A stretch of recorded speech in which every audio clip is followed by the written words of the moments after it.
Sony pulls ad feature in the upside down PS5. Oh, that thing was great. I never noticed that till Forte, now. we're going live. Thank you. Okay. Oh man, great. We're gonna have a great show tonight. I can already tell. What is up, guys? DPS podcast episode number 42. We are back again on a lovely Thursday night. I hope you guys have had a much easier day than I have. My day's been pretty wild. What's up, Mr. Gaming Forte? How's it going, man? Yo, it's been great, man. It's been raining every day here, so it's been pretty bad. Like every day for the last 5 days, it has rained. And when I mean rain, it's like monsoon outside. Yeah. It's not playing. I'm listening to the rain hit the top of the building while I'm at work. I'm like, man, that is really loud. Then I look outside, I was like, oh wow, ain't nobody walking in here for the next 50 minutes. And of course you got 10 people that walk up like, oh my god, I need to pre-order Monster Hunter Stories. I'm like, you got the collector's edition still? No, it's sold out a while ago. Oh man, you think you'll get any extras? I highly doubt it. Somebody might cancel. That's the Monster Hunter that is a turn-based RPG, yes. Right? Yes.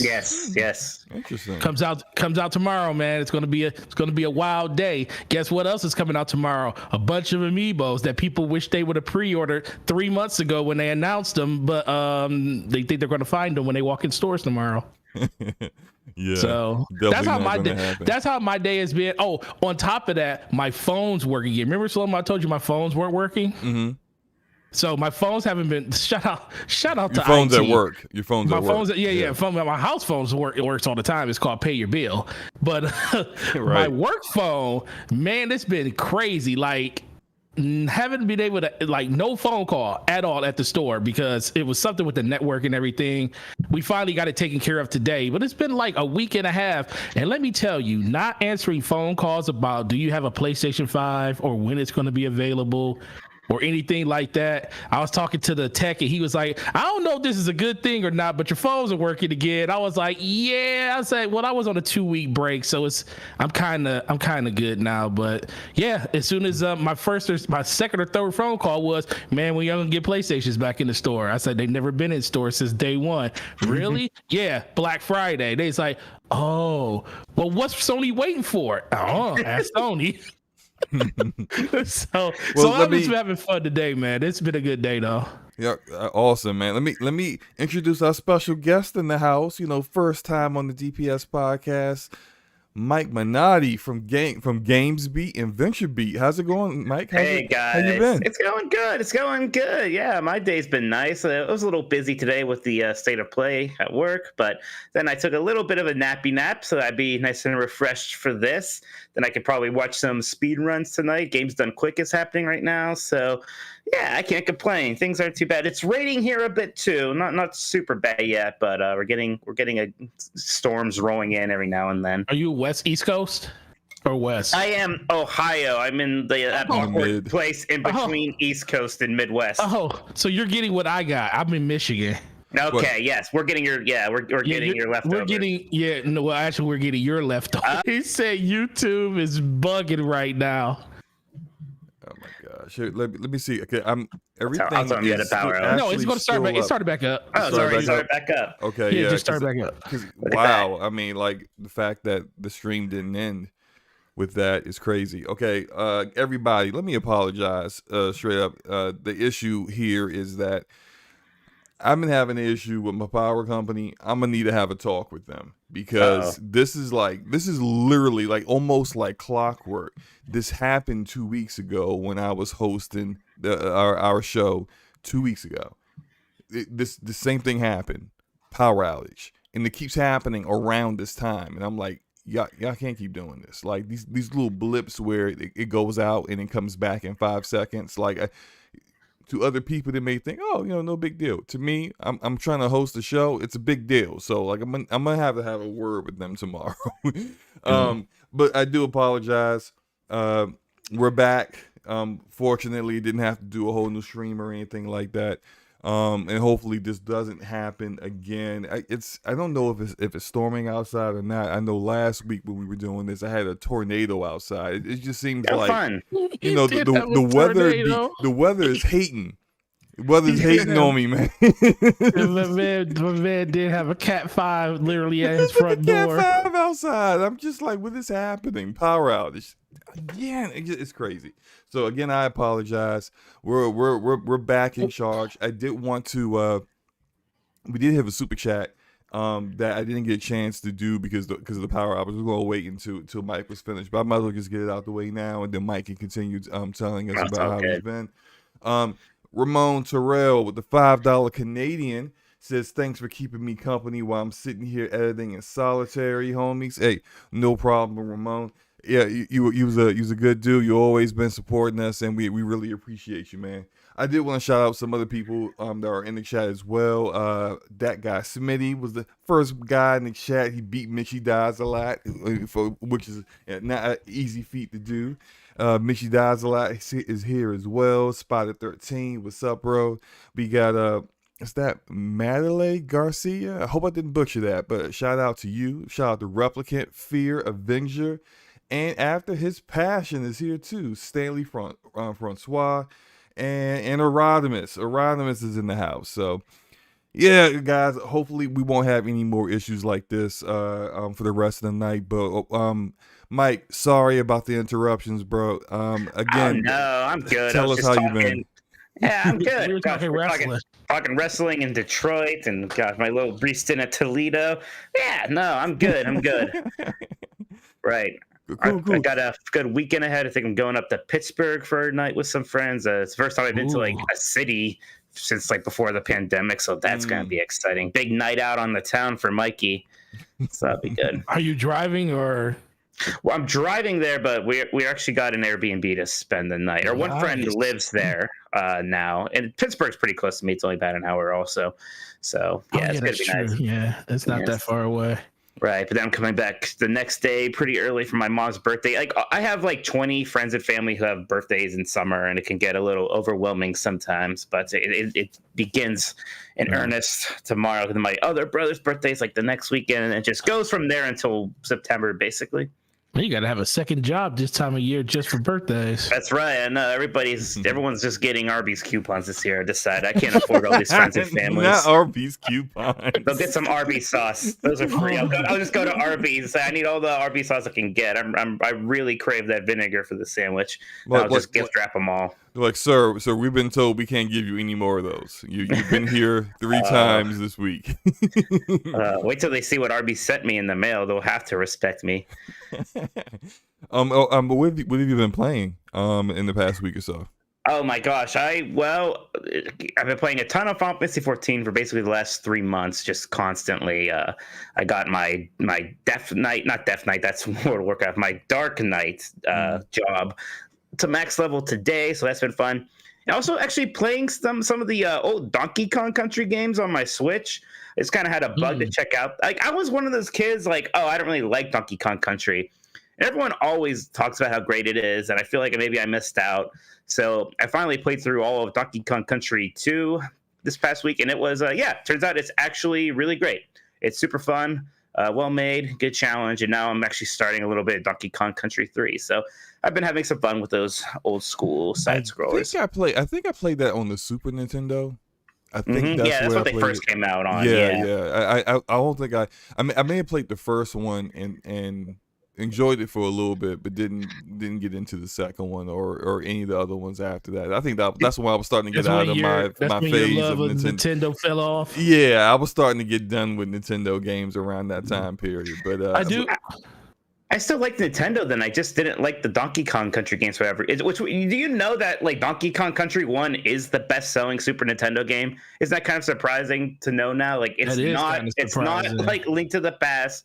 It's not Super Metroid. It's not even close to Super Metroid. It's not Chrono Trigger. It's freaking Donkey Kong Country. That was the best-selling game on the SNES. I remember when that game came out, though. That was kind of all the rage when the game released. Everybody had that game that I knew. It was like if you wanted to trade games, that wasn't the game you were trading because everybody had it. Oh, the graphics were actually a big deal at the time because they were used, amazing like, for that SGI time. computers to make those 3D models, and they digitized them into sprites, almost like how they would digitize like the live action actors for Mortal Kombat or NBA Jam. But I think they just Rare did did that 3D one, right? models. Rare Yeah, did that's that. Rare. Yeah, that is Rare. I think that was the first time I like knew who Rare was. Like that's like the game that like introduced me to Rare. I think I was introduced to them because of Battletoads, which was a fun but full of absolute bullshit game on the NES. They did Battletoads? That's them. They did Battletoads. Yeah, they did Why? How Battletoads, did I not know this all this time? They did Battletoads. Yeah. But I did want to shout out the another super chat. We got Replicant with the £5 here. Appreciate you, Replicant. He said, "Finish Death Stranding today. Kojima going full Kojima is the best Kojima." Like Replicant. I don't know about that, sir. I don't think that's something that you should be saying. And Mike, we got a little inside joke here thing. I say, you know how, what's the movie Tropic Thunder where I know that reference. I got it. Yeah, and so I instead of saying that, I say never go full Kojima because like he's gone full Kojima. Yeah, now he's definitely gone. Like he's been unleashed from Konami, untethered. So now he's just he's loose. You can't get him under control, and everybody wants he's full Kojima now. Like somebody made a comment about the Death Stranding director's cut because that was at the State of Play today. And someone was like, "Finally, Kojima can make his vision without being constrained by Kojima." Oh Lord, no! But let me. When you seen that trailer, like I was talking to Slomo earlier about, I said, when you saw that trailer, did you feel like that was way better? It's a topic. Okay, it's a topic. I do want. Okay, fine, it's a topic. I do want to ask Mike this question. I know you're getting at. Did it look like a big upgrade? Gosh, it's hard to say when you're watching it on YouTube fully, right? But Death Stranding was already a pretty good looking game as part of the issue there. Gosh, I bet when I get it on my TV and it's running at like that nice 60 FPS, like I'll appreciate how much better it looks. Yeah. But it looks like they're also adding in a lot of actual new content, which I think will help. Oh yeah, they went straight. They're taking the UPS out. They're going full Gran Turismo.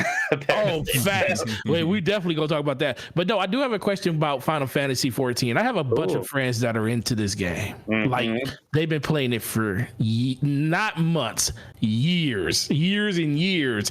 And I have a character, and it was just, what have they done for the new player experience to make people jump into that game if you have done absolutely nothing? If you're starting from scratch, where do you even begin with that game now?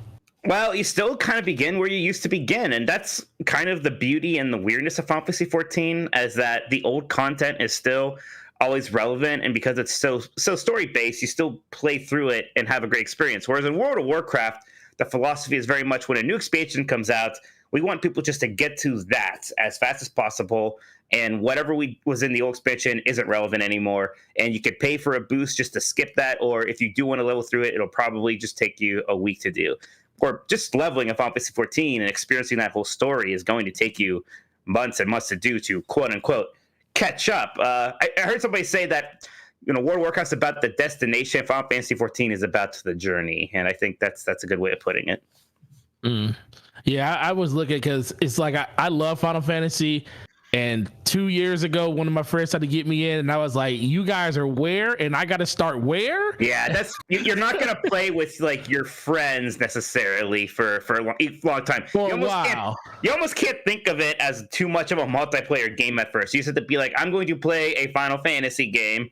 Almost a single player Final Fantasy game, aside from the fact that I'll do some dungeons with some people and I see other players running around. But it is mostly just, I'm going to play Final Fantasy, and it's going to be a big story, and it's going to be fun. And some point at the end, like 6 months from now or a year from now, I will be at the end game, and I can do raids with people if I want to. I just put a poll. I see this option for polls now, and so like I just put a poll in the chat, and the Kojima gallery. The poll says, which kind of Kojima do you prefer? Is it full Kojima, Diet Kojima 1 calorie, or I'm allergic to Kojima. And so far, full Kojima is winning. I think all you guys are just doing that because y'all know my stance on Kojima games, but it's okay. It's okay. You know, you I guys. voted for Fukujima as I was talking about Final Fantasy 14. I saw that thing pop up and I just couldn't click fast enough. Full Well, I Kojima mean, it is. we definitely gonna see some full Kojima once this game with Xbox comes out. You know, cloud gaming and That's everything. right. It's gonna be. I mean, who knows what it's gonna be? But I'm fairly I don't think they certain know we're what it's all gonna gonna be. be confused. There's gonna be a lot of confusion. Yes, we are gonna be confused because who knows what that means, right? Using cloud gaming, it probably means it's going to be very big, and it might have.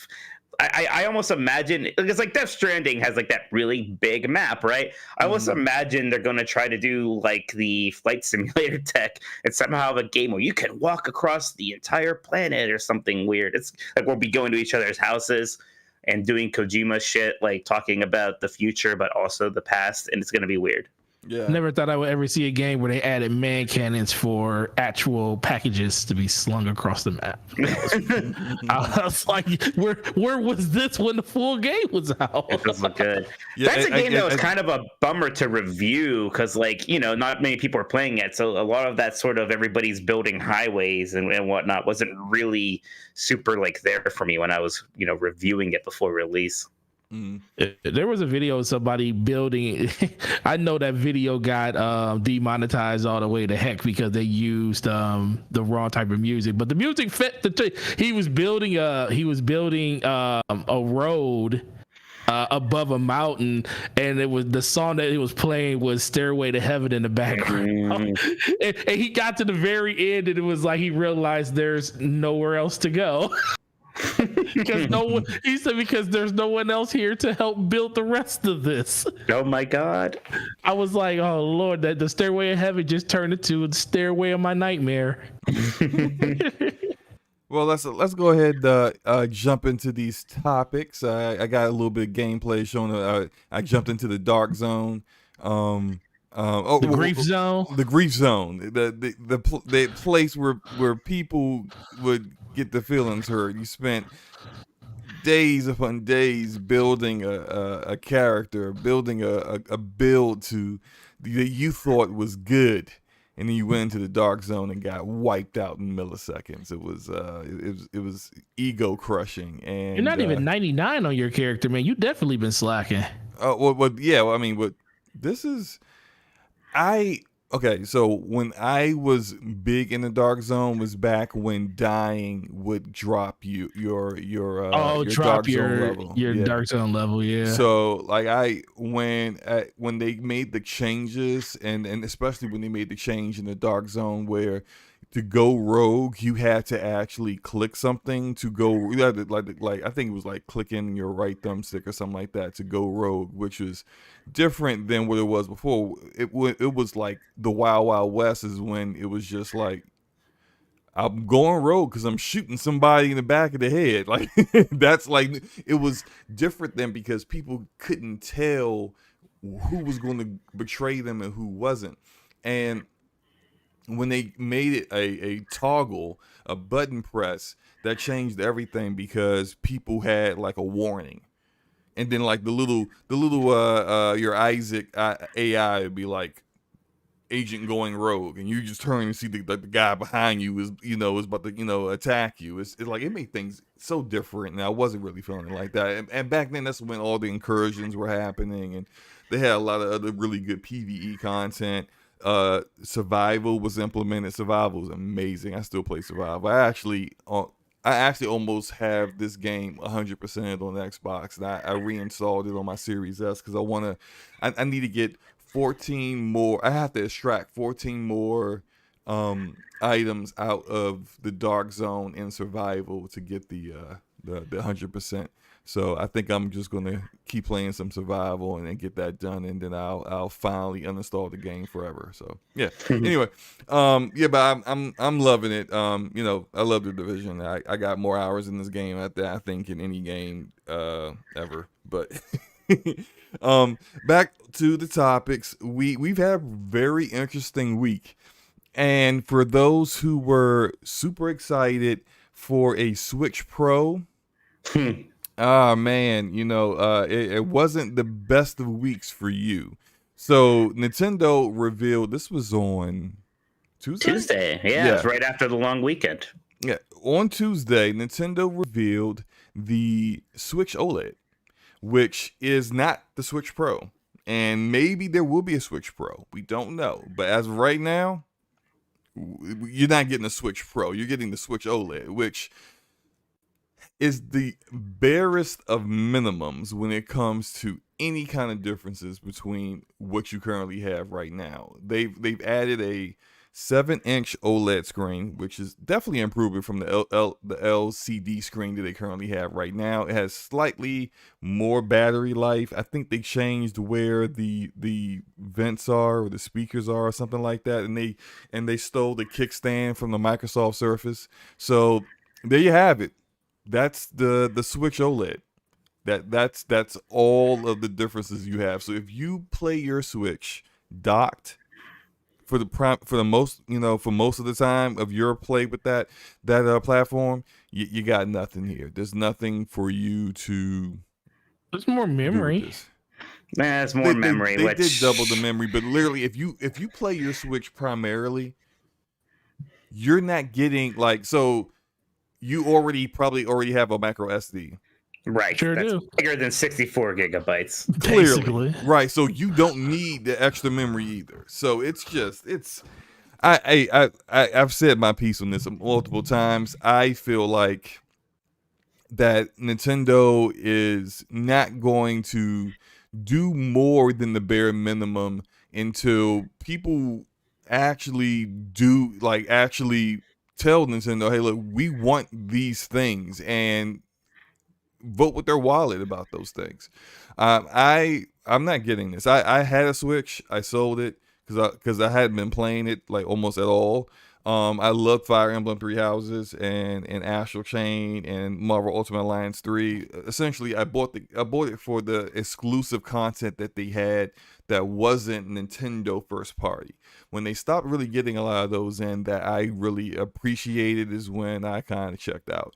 And I am open to getting another one if the content is there, but the hardware has to get better too, because currently right now what the Switch does in performance is extremely subpar for 2021.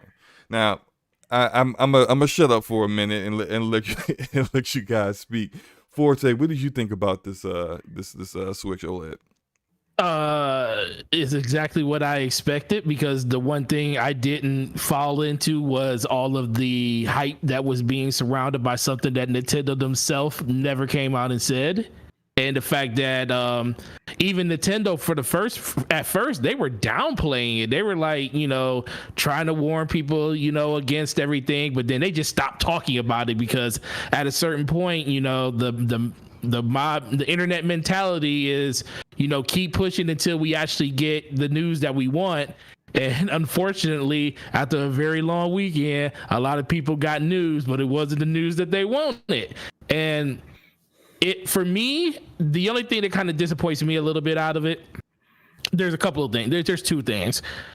I understand it being a OLED. I definitely understand how that can definitely be something that can really want people to go out and actually try to get this system and stuff, because that if you seen an OLED, it's beautiful. That's what the Vita was built on at first, and people were super upset when they switched to LED on LCD for the Vita when they did switch over.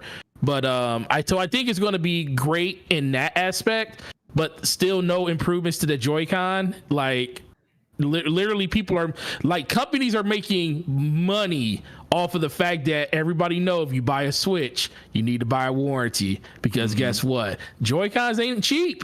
And you gonna replace them within 6 months. I think Joy-Cons are the worst controller ever created. Yeah, Joy-Cons, the fact that they did no iteration to those Joy-Cons whatsoever is, that should have been the first thing that popped up on the screen. The fact that you had the nerve to come out and say OLED And you should have been like, and guess what? New redesigned Joy-Cons.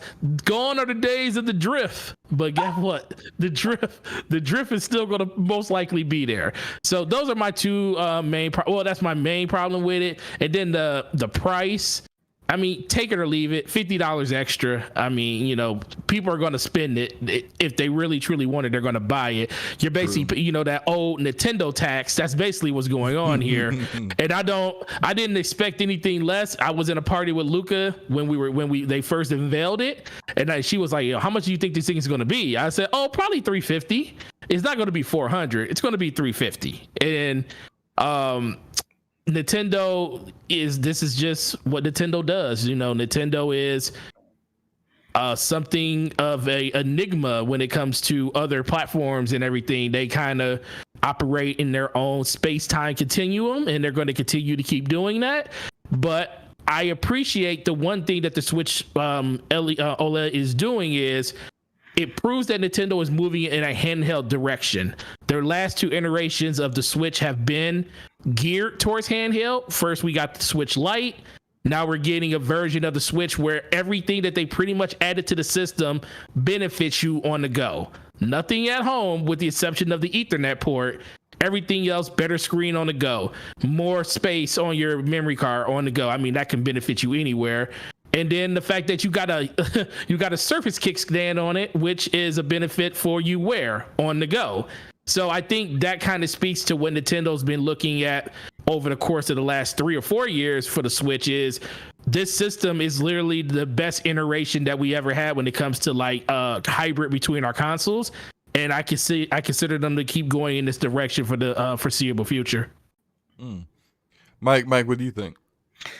Yeah, I'm disappointed in it. I mean, the OLED screen is nice. I'm sure it's going to look better. This doesn't address any of the quote-unquote problems that the Switch has right now. And like Joy-Con drift is definitely a big one. That's baffling that that's not going to get fixed. But the big issue right now is just performance. We're seeing games struggling to even do 30 FPS, frequently or steadily. I saw I think it was on Twitter somewhere, just a clip of Ys 9, right? Which shouldn't be a super taxing game, running just really bad on Switch. This is hardware now that came out in 2017, and when it came out then, it wasn't as powerful as a base PlayStation 4. Now we have a PlayStation 5, and I understand the Switch is selling very well. There's not exactly a problem where, we need to get people super excited about the Switch, though. People are still excited about the Switch. But at some point, they gotta make a move here, especially before Pokemon Legends comes out in January. How's that going to look on the base Switch? Because the gameplay trailer they showed us months ago for that looks pretty rough. How's Breath of the Wild 2 going to shake out? So I'm just worried about that's the only thing I really want is better frame rate for these games. I'm not even that concerned about the graphical fidelity in terms like a lot of people want the 4K thing, right? I couldn't care less about that really. Right. That doesn't bother me at all. I just want these games to run well, and I want it to at least be possible that when like a lot of new games come out on PlayStation 5, that it could even possibly be ported to the Switch. Because right now, a lot of these games, it's not even a question of, unless they resort to the cloud computing thing, which I don't know if that's a great permanent solution. I do have some issue with the price too. I understand they can absolutely get away with it because again, the Switch is super popular still, but there hasn't been a price drop on the base Switch since it launched. And again, why do it if it's selling so well?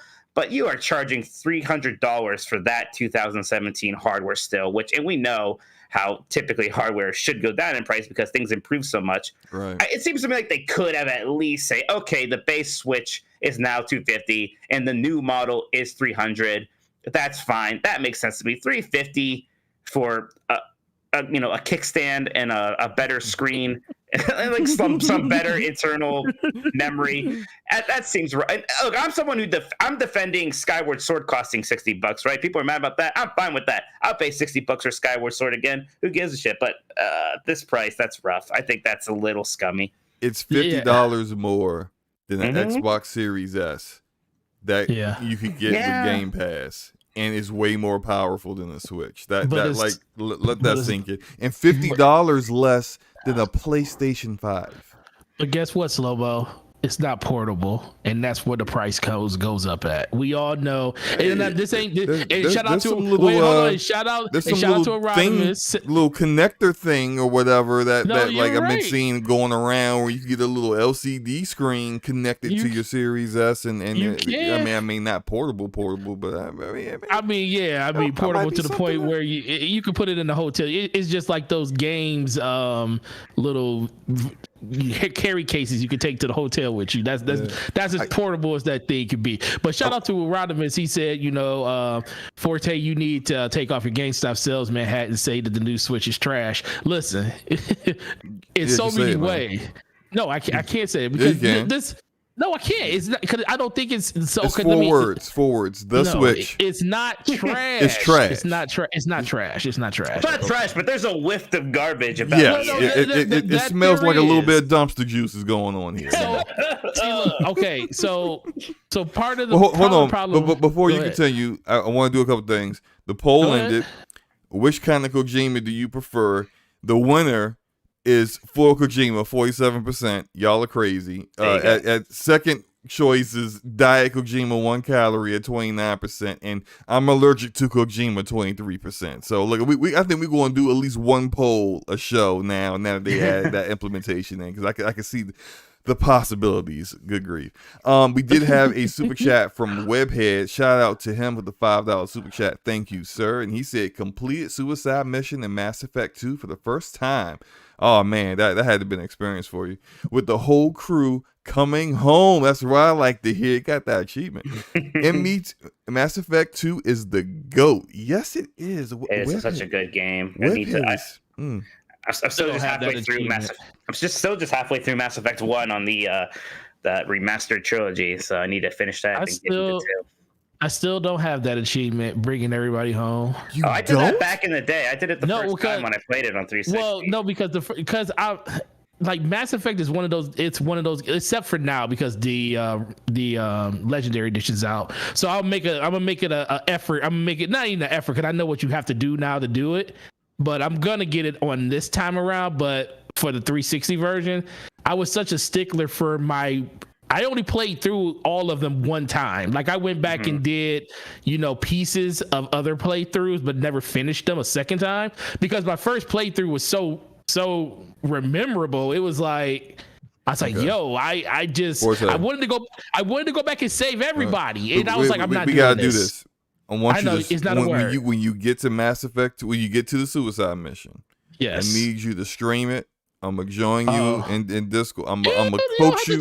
I'm gonna coach you through it. Listen, the only reason all my people didn't make it through is because I got caught by that, situation at the end of the game, whereas if you don't have certain loyalty missions done before they come and take your crew. Oh, that is true. So yeah, I may not be able to help you if you don't do everything that you need to do before you get to the end. The only one the only ones I didn't have done at the point was Jack, and I didn't have Legion done, but you could still do one. So I did Legion, and Jack is the one that died in my suicide mission. The first time I did it, so I only played it once, but I actually did lose Thane during it, I think, because I picked him to do the biotic field, which was a mistake. But I just kind of wimped out and reset it. Then I was like, oh no, no one's dying on my watch. That biotic field is very tricky, especially when like Miranda steps up and she's all like, Shepard, I can do it. I'm like, no, you can't. You can't, Miranda. It needs to be Samara or Jack, right? Those are the only two that can do it. They're only two that can do it. I remember that still. Samara was the only one I let do that. Yeah, went through the tube. And if you gotta have their loyalty. Yeah, you gotta have their loyalty to do it too. So if you pick Jack, but you don't have Jack's loyalty, Jack is gonna fail at the end the same way Jacob or Miranda or Thane, anyone else doing the biotic bubble would. So it's so many like intricate details to it. But again, cool. Congratulations, Webhead, on making it through with everyone alive. We also had a super chat from Lady Foxfire. Great to see you in the house. And she got a $2 super chat. She said, we need to speak with our wallets for everything. And I agree with that 100%. If you feel that something that is not, you're not cool with what a company's doing, and don't support it. Speak with your wallet. If you want better out of a products or a platform. Speak with your wallet. You Like know, don't spend money on something you think is not good enough or subpar. You want to know why the Switch is going to sell even more? The fact Oh, that it's going to sell. Yeah, you know it's what the main? without I'm gonna a tell you. doubt. There's a main reason that this is going to sell more than people. That more than just the OLED. Is it Get more the space. wired LAN port? That must be what's going to get it flying off the shelves. No. Well, that might be for the fighting game community for Smash. That might be for them. But the main reason this system is going to sell is because it's offering a new color that you have never seen before. That white looks pretty spiffy, actually. That is almost the only thing that really, because I'm not gonna bother upgrading to this, not at all. But that white color does look pretty nice. Well, I'm gonna upgrade just because it's only gonna cost me probably $100 to do it after trading in the one that I have. So to get white Joy-Cons, I think that's because like I see people trade in Switches just to get new colors. Or they'll just buy another Switch just to get a new color. And I guarantee you these white Joy-Cons, they're not going to sell separately right away. Of course they're not going to sell them separately. So they're going to make you, so if you want white Joy-Cons, you're going to either have to go the third party aftermarket like D brands or something, or you're going to be buying the Switch to get them. A question for you guys. Do you guys think this is the much rumored Switch Pro? Mike, do you think this is the Switch Pro? I still think a Switch Pro is coming. I don't know when that is. It's not going to be any earlier than next fall. At some point, there is going to have to be a hardware upgrade. Now, is it a Switch Pro, or do we wait like even longer and it's just a Switch 2 and it's just backwards compatible, but it's just, significantly better hardware? I don't know. They can't, no matter how well it's selling, at some point they have to upgrade the internals of the Switch just to kind of keep up with things. Right. Especially after Breath of the Wild 2, then you're going to have to start going back. You already are with Breath of the Wild 2. You have to go back to these franchises you already released games for, right? There's already a Mario Kart on Switch, even though it's a port. There's already been Mario, a Fire Emblem. It's going to be harder to sell these sequels if we aren't going to be able to show why they look so much better or are able to do things that the last ones didn't do. They can get away with it for Breath of the Wild 2, but after that, it's going to be a harder sell. You're going to need some new hardware. Yeah. Forte, what do you think? No, I think he's absolutely right. The biggest thing for me is I think with the Switch Pro, I have been telling you this for a while. I didn't think we were going to see anything around Breath of the Wild 2 until we saw the Switch Pro, because they want, not to say that it would only play on the Switch Pro, but I said they wanted to tie the overall announcement to that system too, which they didn't do.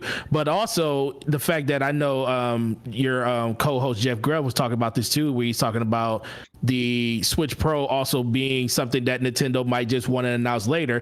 A lot of people don't think that they're impacted by this semiconductor situation that's going on when it comes to chips and stuff. But that might be another reason too that they opted to go in this direction, because they are, coming up with who's to say that the new Switch isn't the OLED version of it, but they're saying, well, we're not going to have enough chips to be able to produce this system in the mass quantity of the people we know that's going to want to do it.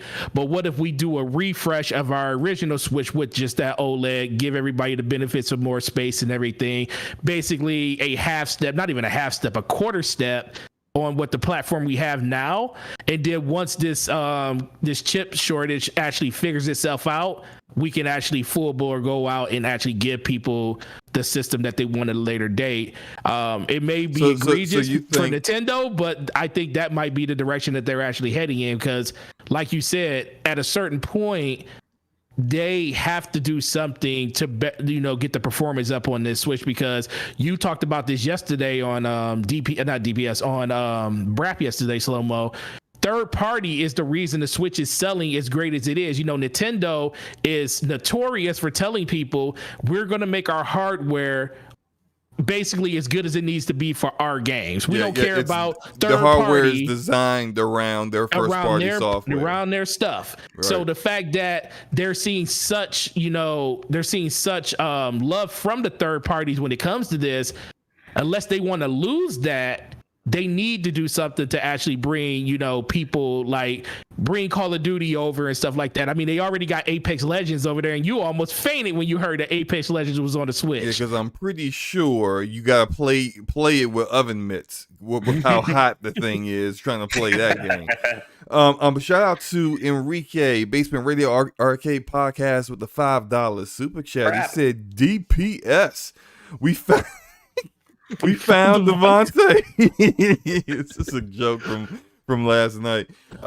Great to see Mike on. Arby's is king. I don't know about that one. Oh, yes. Switch Pro 2022. Take my money, Nintendo. Great show, guys. Appreciate take your that, money Enrique. next year or this year, Brad? They get my money every year. He's gonna get both. You know it. Well, yeah, I'm getting both too. Thank you, Brad. I am not sold on another Switch. The only one that I would consider buying is the Switch Pro. The rumored, and it seemed like who was it?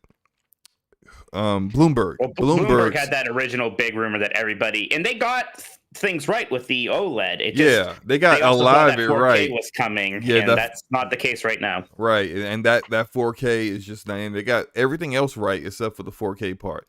And since they use NVIDIA for the Switch, NVIDIA's Tegra chip, NVIDIA's got like 3 generations of Tegra chips that are more powerful than the one that's in the Switch right now. And the one I think they would go with is the Xavier model, because that one is definitely capable of doing 4K and DLSS. So I think that probably will end up being what eventually will be what the Switch Pro is at some point, whether it's next year or the year after or whatever. Like, Nintendo really could just kind of hold it, keep holding it back and letting the sales that they're getting just keep rolling on in. And that once those sales start to falter, start to slow down, then they could, announce, hey, we got a new Switch coming that can play all these games that are only coming out now from Xbox and PlayStation on next gen hardware of the Xbox Series X and S and PlayStation 5. Yeah, we got a new Switch that can be able to play those games. You can see those games being ported to this portable model of the Switch Pro. I think they can wait a little bit longer. I think they could probably wait about 2 years, because it's going to be about 2 years before we stop seeing third-party developers largely supporting Xbox One and PlayStation 4. So right, at some point, yeah, they're going to have to catch up a little bit. I still think 2022 we're going to see something with better internal, because this is the company that made a new version of the 3DS pretty much every year that it was out. That's just what they like to do, especially when there's a portable component to hardware. And I think people really. I think those rumors got so much traction, one, because they were partially true, at least, so that helps, but also because people are just so ready for it. People want the upgrade. I think that's why there was some disappointments around this thing, right? Again, because it does look good. The screen is better, and there are some people who are excited about it, and that's fine, but it's kind of a bummer. Yeah, it's definitely that. I got one more question, and then I guess we can move on to the next topic. Do you guys ever think Nintendo will ever create hardware that is on par or comparable with whatever Sony and Microsoft are doing? You never say never, because Nintendo seems like they're so on cloud 9 right now that seems like, they don't need to do that. They can do whatever they want to do. It was only one generation ago that they were at the bottom of the barrel. Then one generation before that where they were at a previous high, and then a generation before that where they were, the worst selling system again.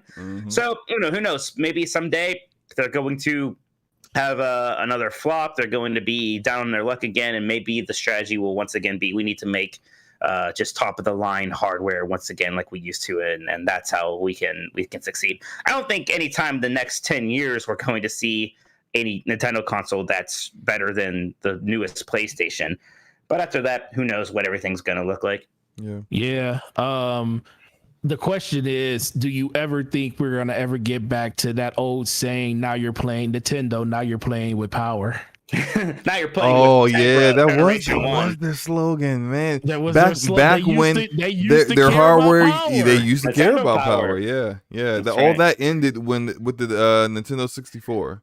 Even though, well, that was the last one that they actually tried. The GameCube was the last system they had that was comparable to the other ones. It's actually better than PlayStation 2, and a bit worse than Xbox. Since then, no, they haven't been close to top of the line. Yeah. And that's why I feel like they're never going to jump in that arena again. I feel like they found a way where they are successful without having to go that route. Without actually having to put in the R&D, paying for the extra cost that will cost them to get a chip maker like Nvidia's top of the line stuff at that time, and then having to figure out how to make sure that now that you're going a quasi hybrid portable and console route, how do you get this small form factor with such powerful hardware? How do you keep it cool? Because they don't even keep it cool now with the weak hardware that's in the Switch right now. So it's just like, how do you do that while also making it a attractive form factor that people will feel comfortable taking on the go out and about and then using it there? It's like, if it's too big, then it becomes a case where people like, I'm only going to use that at home, and then it loses it loses part of the allure of owning a Switch and being able to take it different places like that. If it's too heavy, or if it's too bulky, or if finding a case for it's too difficult, or just all kinds of reasons where people will look at a product and say, nah, I'm gonna pass this time. And so I think they have to worry about those cases, like other things that clearly Sony isn't worried about, with the PlayStation looking like, a super deluxe router, and the Xbox. Hey, now, PlayStation 5 is beautiful, and I won't hear this slander. What'd you say? You heard me. PlayStation 5 is beautiful. Oh, I'm looking at it right now. Did you put some paint on yours to make it look all black? Oh, come on.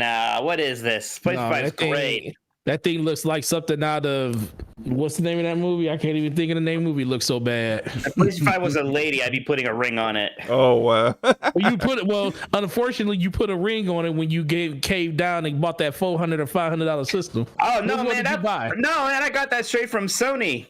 I'm good. Oh, wait, oh. That's right. I reviewed it. I was the one guy on our site who reviewed that one. So I'm fine. I got my free loving from my beautiful router. So you that's what I'm talking about. We got another super chat from Enrique, $2 super chat. Appreciate that, bro. He said, PC best platform to game. Let's go. Interesting. I can't disagree, Enrique. If that Steam Boy or whatever comes out and it's like the portable PC, like maybe that at that point Nintendo will have to do something, because that's the thing right now, is that Nintendo has had this whole portable home console dual space to itself for a while now. I'm almost surprised that we never saw like a cheap version of just the Xbox One even, or the PlayStation 4 that did something similar.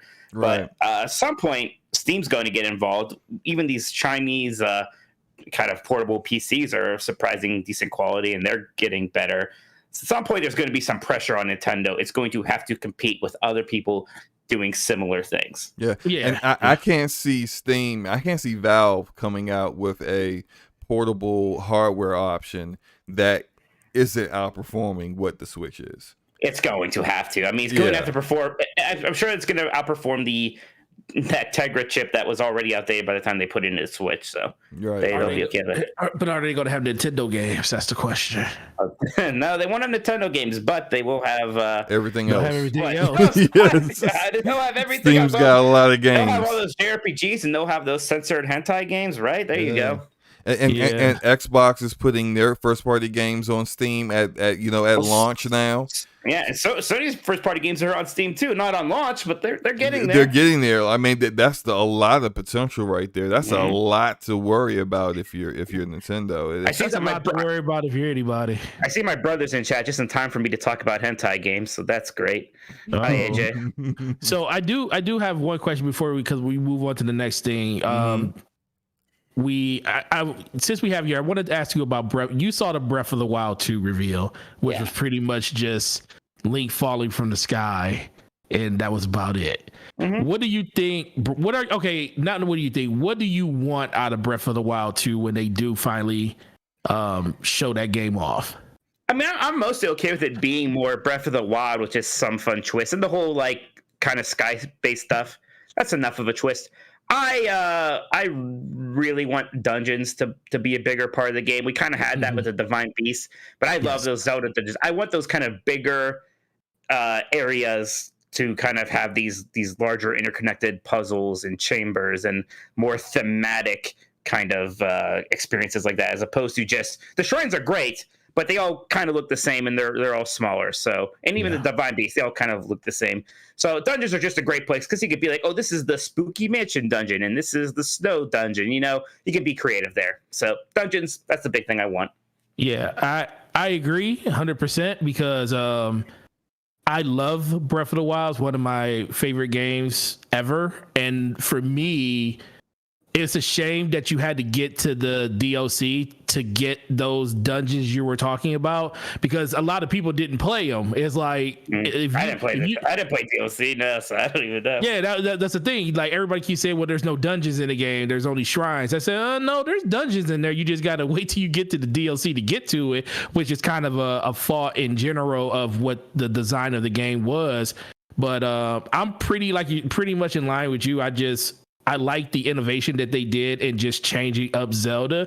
I know a lot of people just miss the overall arcing, story and progression, and some people miss the top-down view of it. I think that's why they gave people Link's Awakening and stuff to kind of bring that back around.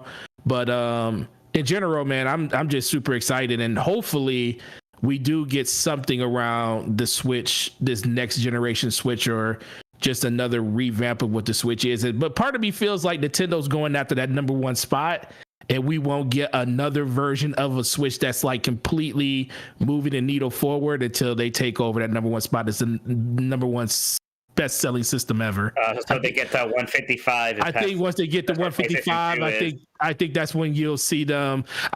Because like someone was saying, like you were not someone you were saying, would they just do a full blow new Switch like point two? I was just about to talk about that, because if they came out and they named the Switch Pro the Switch 2, would that then no longer be a part of the same platform, right? The same platform, right? Yeah, who knows what it means? Who knows what it means? Who knows what it means? But most people's eyes know. It's semantics then, right? Because like, what if it is what they could have called a Switch 2, but they just call it a Switch Pro, and it has some games you can only play on it? Like, what's the difference? Well, the difference is that they can count all those sales together and eventually say the Switch is the best-selling system ever. Well, I kind of think if you ever get to the point where games can't be played from the new generation or the new Switch on the old one, then you kind of have to say it's a new generation. Because if you're making games for a new system that can't be played over there, it's got to be considered new, because that kind of locks out people. And some people thought that's how it was with the 3DS, the new 3DS XL, when they had the one or two games that couldn't when it came to Animal Crossing, and that was about it, right? Like, not Xenoblade and Animal Crossing New Leaf were the two games that could only be played. Was New Leaf one of them? I didn't. Yeah, New Leaf was one of them. Yep, New Leaf was one of them. I remember that. Well, I still don't believe you. I'm going to be honest. I don't think New Leaf was one of them. I was going to be conciliatory. I don't believe you. I don't think it was. No, go look it up. New Leaf is the other one. AJ, you look that up if you're still here. I don't think so. You can let us know in chat. Someone in chat get on that. Trust me, looking at that case for the last 10 years, I mean, when that game was out. That's why I hesitated, because you're in retail. So I'm like, he should know. On the top of that case, it shows new 3DS XL on it. If you look at that case. That's it. I'm looking it up. It up. Go ahead. Well, I think we can move on to okay. Go ahead and continue to keep looking that up. I'm just going to move us on real quick to the PlayStation State of Play for July that came out today, and I gotta kind of admit it was all right. I'll say how I feel about it. and a lot of the audience knows I'm really into a lot of indie games. So, and I'm also have been hyped for Deathloop from the very beginning of the first time they showed it. So I really enjoyed the state of play. I've seen some very interesting conversation with people out on the Twitter and in the Twitter universe. So the people have had some different opinions about it. What did you guys think about the state of play? I wasn't expecting too much. I think that there's been enough quote unquote disappointing state of plays that I know that the format here isn't to be like a really big Nintendo Direct or something. It's not really about announcements. We'll always get a couple of those, but these really are more commercials than they are big hype events. Like the whole point here was really to sell people on Deathloop, and announcing Moss 2. That's pretty nice. Seeing some of these indie games and they look good. That's nice. So. I can't say I'm disappointed, but I think that's because I properly had my expectations in check. Cool. Yeah. I lied. I lied.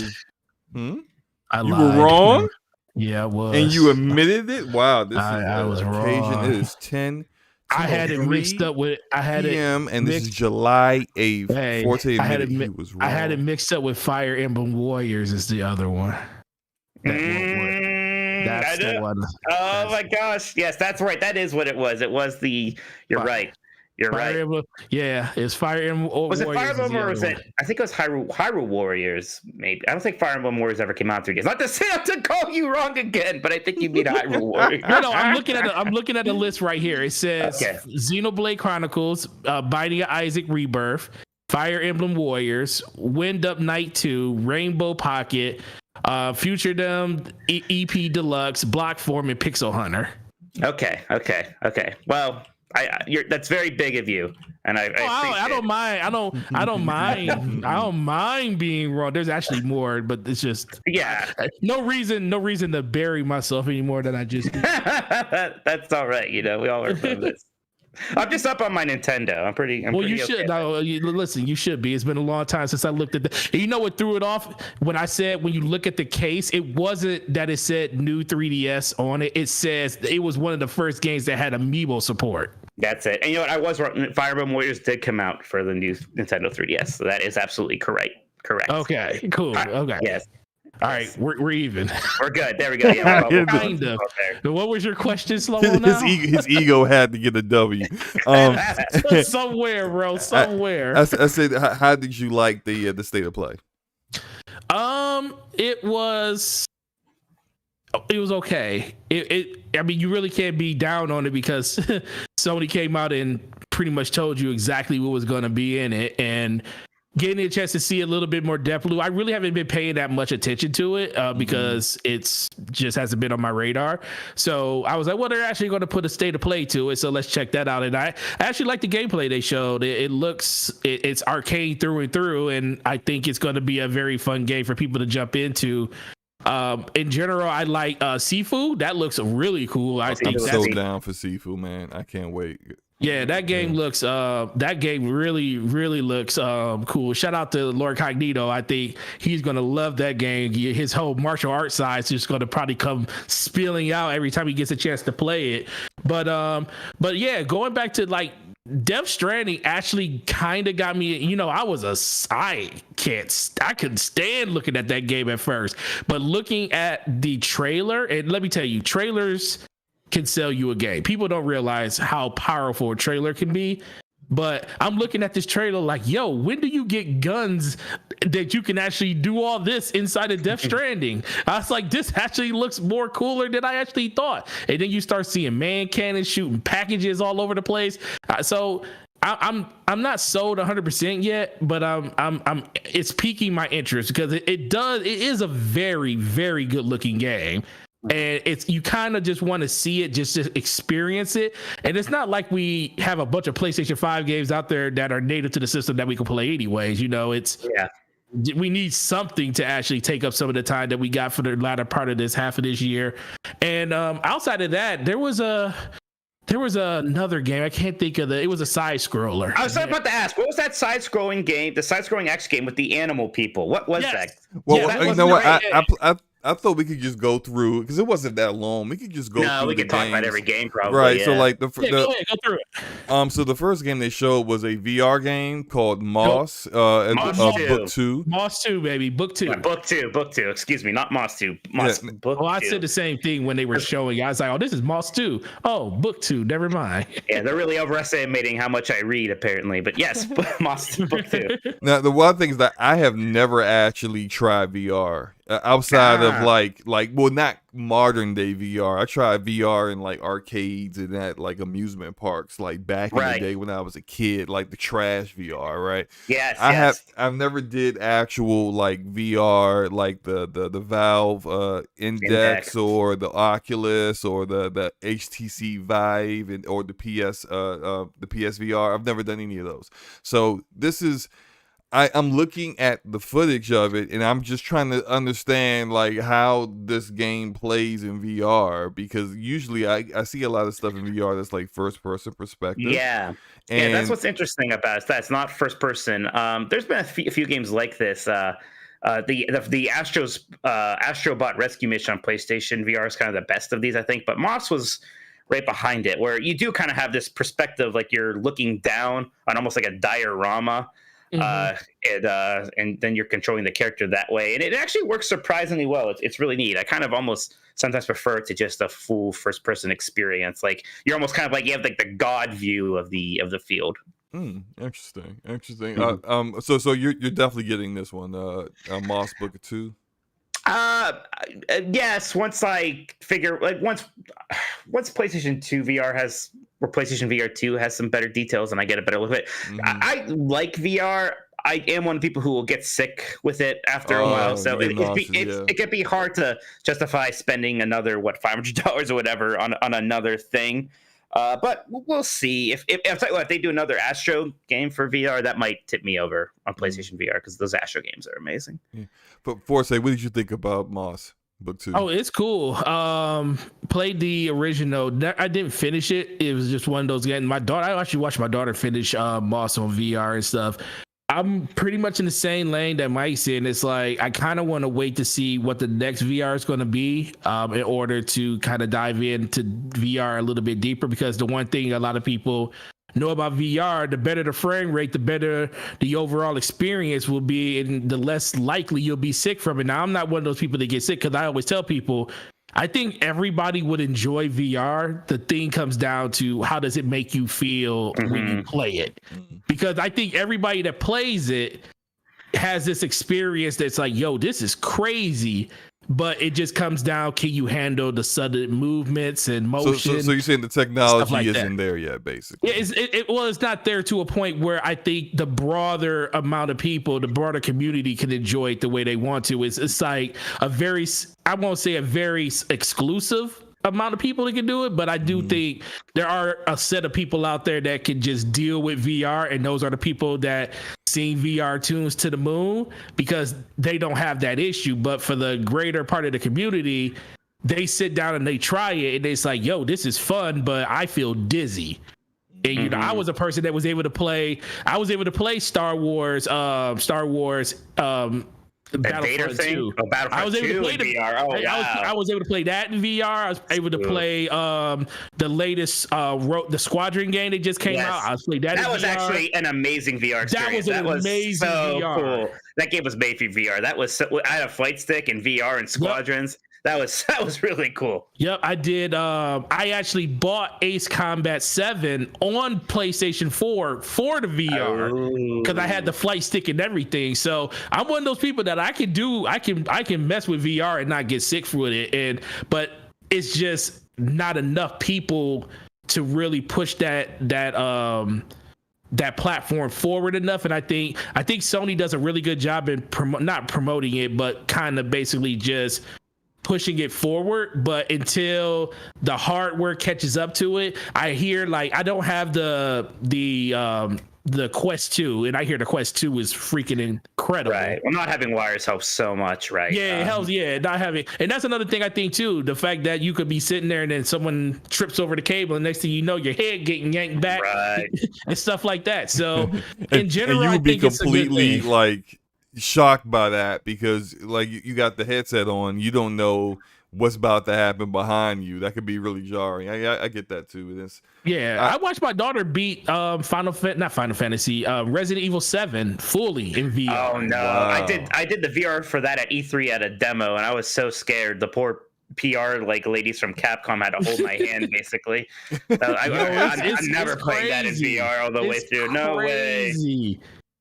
And she just took it like a champ. I was watching her like, "You want to play Resident Evil?" And she's playing it, and I'm like, when people are jumping out of closets and stuff, and I'm like, she gonna. I said she gonna throw the controller at the TV, and she didn't, and she made it all the way through. So I think VR is a very, very niche thing, but I think for the right people, this is going to be an amazing thing for them to get into. I think in a year or two, Sony's going to be talking a lot more about VR again. I think when PlayStation VR 2 is ready, there's going to be a pretty big push for that for them because it's something that they are doing that Microsoft isn't. It's a differentiating point. Mm-hmm. Yeah, differentiating point.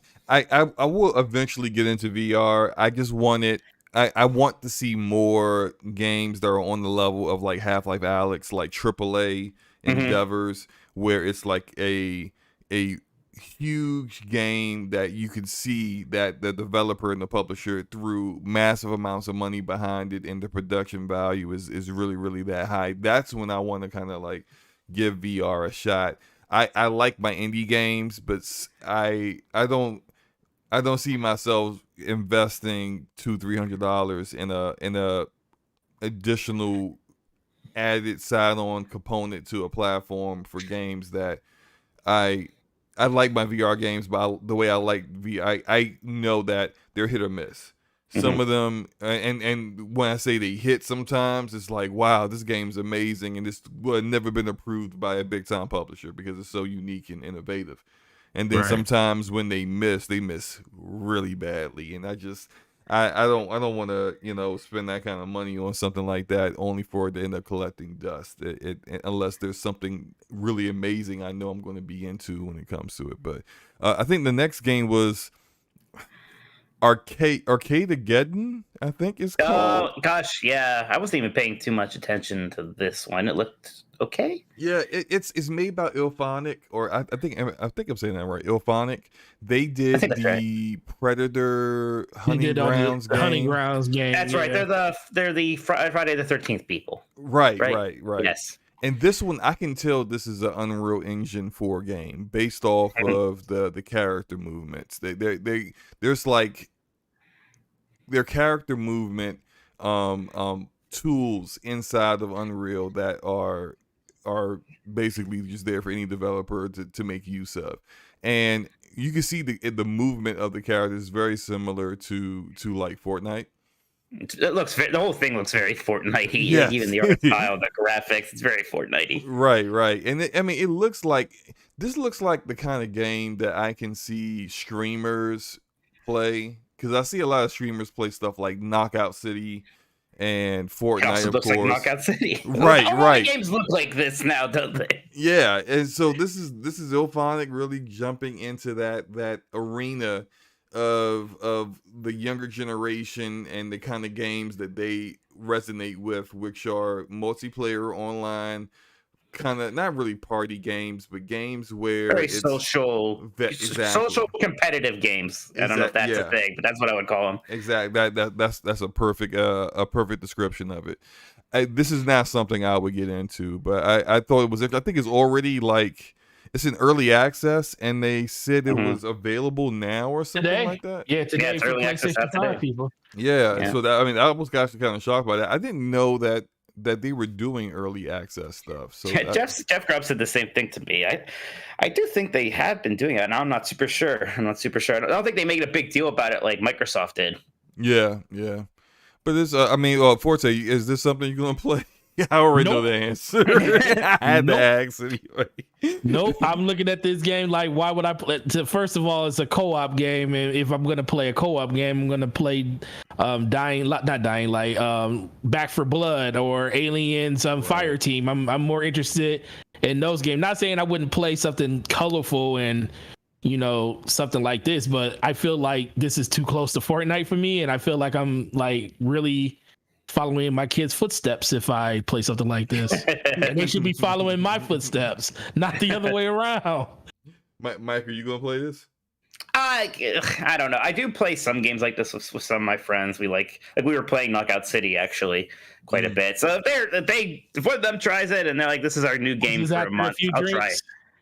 Well, it's gonna be during a few drinks. Oh, okay. I was saying, yeah. Maybe that's how it usually runs. Yeah. Yeah, maybe I'll play after during a few teas. If you was to ask Slomo, would he ever play? What's the name of that game? What's the name? Phasmophobia. Oh yeah. Phasmophobia. He would have never played that game by himself or with anybody else. But as soon as he get his group together and they start getting little drinks, it's like, oh yeah, let's go. And we have fun. Like those kind of games, they're designed to be played with, but not just like random people, but like people and that being familiar with the same people and knowing how the kind of mistakes they usually make and just getting together and having fun with buds. Those games kind of really resonate with that. I can't see myself playing this unless like pretty much the example I just used. I got a group of friends that I've known for like forever, and we still play games. We used to always just play Halo back in the day, and then that evolved to playing Borderlands. Then that evolved to playing Destiny, and some of them still play Destiny, and some of the other ones have kind of moved on. But we all get together usually on like a Friday night or a Saturday night, and we'll just play a co-op multiplayer game or PvP game together, just to for old time's sake. And so lately they want to play Sea of Thieves. I'm not interested, but I'll download it and play it with them because it's my friend. So like they wanted to play Knockout City. We never eventually did, but I can see this being the kind of game where they'll say, hey, let's play Arcade-ageddon. And I'm like, oh, righty then. Like, I'll go get it and we'll play it, and then we'll drop it after like 2 attempts. But it's they definitely are looking for a particular demographic with this, and I fully get it because it's popular and these kind of games make your money. Up. Good luck. Mm-hmm. I think the next one actually was a game I was really interested in. It's called Tribes of Midgar. Did you guys see this one? This is the one that looks, I want to say Diablo. It almost looks more like Torchlight. And I know they showed this game somewhere before. I can't remember where now. Yeah, this looks like it could be fun. Yeah, I did get that Torchlight vibe. It has the Torchlight. Because Torchlight's very much a Diablo, clone too. Right. But Torchlight, it has that Torchlight like art style to it, yes, and more colorful. Yeah, right. Boy, Diablo's way darker, but I liked what I saw as far as how fluid the gameplay looked and the different classes, and I enjoy a Diablo kind of game every now and then. I played Torchlight 3 on Game Pass for a little while. Before I ended up getting more focused on other games that were coming out and just didn't go back to it. But I can see this being something I might give a shot. I don't know. Forte, what do you think, man? No, I was always a fan of games like Torchlight and stuff. When I saw it, I was like, yo, this actually looks pretty cool. It looks interesting. It looks interesting enough to the point where I'm like, I probably would get into this. But once again, it just comes back to, am I going to play this over something like Battlefield at the end of the year or Halo at the end of the year? Of course. Well, Diablo 2 Resurrected at the end of the year. Yeah, Diablo. Because that's what I'm going to be playing. Well, that's what I'm saying. Diablo 2. I mean, yeah, I'm be playing. I'm buying Lost that. Ark. Lost Ark was supposed to be the big challenger to Diablo. It's coming out later this year. Okay. Good luck. Hey, look.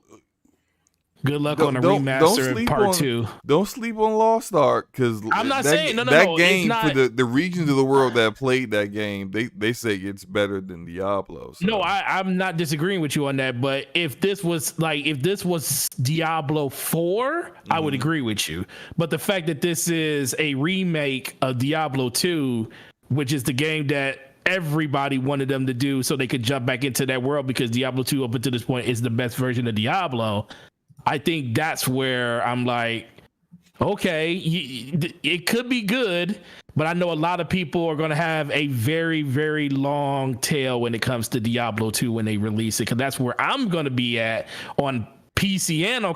I'm just interested to see how they redefine the controls for console, because as of right now, I'm gonna be playing that on PC. I do know that they did a great job with Diablo 3 on console when it comes Diablo to 3 was surprisingly great on console. Yeah, I could not believe how great they made that game look, run, and play on console compared to how it plays on even PC. on Switch. Even on Switch. Yeah, even exactly. and Switch was the best version. They said it was amazing. I got the version on Switch too. Yeah, I had it. I had a Switch, but yeah, I agree. Like Diablo 3 was a great launch on console. Yeah, so that's what it just comes down to. I just think you're right, Slumbo, but it just comes back to how much of a tail will Diablo 2 have when it comes to that? Because that's the one that people been clamoring for a while.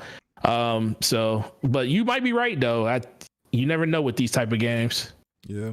And the next one was Sifu, which is we talked about Sifu a little bit earlier, but man, I did a video about Sifu that I'm gonna have to do another one just because like this gameplay, the way I'm seeing more and more of it, it just keeps getting me more and more hyped, and I'm following their Twitter account, and they keep showing these little clips of gameplay that just makes me just wish the game was already out. Mike, what did you think about Sifu? I'm just interested. I think it looks refreshingly different, right? Like we have so many action games, like or kung fu games, and this just has a bit of a different vibe to it, like both aesthetically and in the gameplay, right? Like those punches, they really what do they call it? Hitbox porn, right? Like this has some hitbox porn, man. Things are connecting. So yeah, I'm into it. I'm excited about it. They announced a little bit of a delay here. This was supposed to be a game coming out this year. It's now early 2022. I don't think that's a big deal. That's fine. It's not that bad. And I never complain about delays because do you really want to know what the game was going to be like if they didn't delay it? Right. The same people who complain about delays would be the ones that will be like the game comes out and it's a buggy mess and they're just like, why didn't they delay it? And it's just like, well, come on. Like, so clearly, like I like slow clap. Slow clap. I like them. I didn't really care too much for their first game, and the name escapes me right now. It's the one where like the character models didn't have faces. Oh gosh, I just wrote about them too, and I looked up this game because I was like, "What was their first game again?" Oh yeah, that's right. And it's very similar in combat to this, but it's a slower paced combat, and I like Absolver. That's it. Absolver. That's it. Thank you. And I like their evolution in their combat between Absolver and this, because Absolver was way more slower paced and way more technical in combat, whereas in martial arts, whereas this is very much more like martial art movie. It's very stylish, very it has a movement and feeling to it, and the quick pace of it just really appeals to someone who loves martial art films. So yeah, this is right down my alley. I can't wait to play it. Forte, what do you think? No, I think the same thing. When I was looking at it, I was like, excuse me, sorry. Yeah, when I was looking at it, I was like, yeah, this looks really, really interesting in general. And I was like, first thing that popped in my head was, man, Cognito gonna love this game. This is right up the gaming ninjas alley. And it's one of those art styles that I really, really truly like the most when it comes to these type of games. It's just something completely different, something out of the ordinary. And I'm all about of course, I don't know this yet because I haven't played it, but I'm all about the weight and the feel of, especially in a fighting game, where it feels like you are actually administering the punishment that you are giving somebody in the game, because that kind of brings you more into the immersion of it. The impact. And that was the one thing that I didn't like about the first thing I said about Marvel Avengers and stuff. Yeah, I like just the when Hulk's I played the demo, I been disintegrating people, and instead you got regular soldiers just taking punches from the Hulk. Like, that's what when I saw in the preview that I did on it, I was like, yeah, this just, unless they fix this, the impact of the game, it just doesn't feel right. And like I said, I don't know what this is going to be as of yet, but just looking at it, I'm like, yo, and then the camera's close enough to you. Some people don't really realize that the camera doesn't have to be super far away from you to kind of have a great experience, especially in a game like this. I love that camera's right there in front of you, so you can actually see and not even feel, but kind of just experience each blow that you're seeing in the game. So Now, I really liked it. I saw this one at the bottom that said they that said some camera of the, angles are moved around some due to the trailer. some of the camera angles, so we don't know which ones are and which ones aren't. But I still think that like it's not the entire game. I got something to ask you something slow-mo about that. I already know what you about to say. You about to bring up Halo Infinite. So a camera angle not being in the place where it should be at in the play of gameplay, is that considered gameplay or in-game trailer? What's that? In-engine gameplay. So what was this trailer, slow-mo? This is probably in-engine gameplay, which I'm still fine with this, and here's why. Because I still think that they said some were not free floating camera or whatever, but there's enough of what I saw, everything that I saw I liked. So there's enough of actual like gameplay look that I'm here for. So I'm good for it. Okay, so Mike, let me ask you this. You saw the Xbox Bethesda showcase. I did. Yeah, so you saw the Halo Infinite multiplayer part, right? I did see that, yeah. Do you think that was gameplay, or do you think that was just in-game? Don't say it like that, because you're saying it wrong. No. Okay, gosh. I feel like I need to abstain from this. I feel like this is something that's been brewing, and I don't want to pick a side. I feel like I'm coming in too late. No, you ain't got to pick a side. You just got to answer the question. Go ahead. That sounds like picking a side. No, you go ahead, Slow. Ask the question. How you want to ask it? The gameplay. There is the discussion between the two of us between what is in-game gameplay and in-engine gameplay, and in-engine clearly is when it's not running on an Xbox Series X, or it's not running within spec of like the actual PC. Build or anything like that. It's just in engine. This is just clearly the maximum that engine can do until they go optimize it for actual hardware. So my thought was that I would have preferred to see the gameplay of the multiplayer, which I still liked. But I would have preferred if they would have did the reveal more in line, even though it was a better quality, but more in line in how they did the reveal of Halo Infinite last year, where it wasn't a bunch of cuts left and right. It wasn't a free floating camera. Okay. It was just somebody playing Halo Infinite campaign. I think the reason why they did the complete opposite was because of what people thought of that trailer last time. So. Right, but I know what you're saying. I know what you're saying. I know what you're saying. I think there's some truth to that, but I think that is actually how that game is going to look on Series X. I think that was pretty much the mark there. Okay, cool. I mean, and if it is great, I hope so, because I really want Halo Infinite to really hit. I want it to be 343's best Halo, but I just would have preferred, especially at this point where the game is, even though we don't have a release date, we know it's probably due to them like really wanting to know what Activision is going to do with Call of Duty. Right. I would have preferred if they would have said like, and this is playing on the Xbox Series X.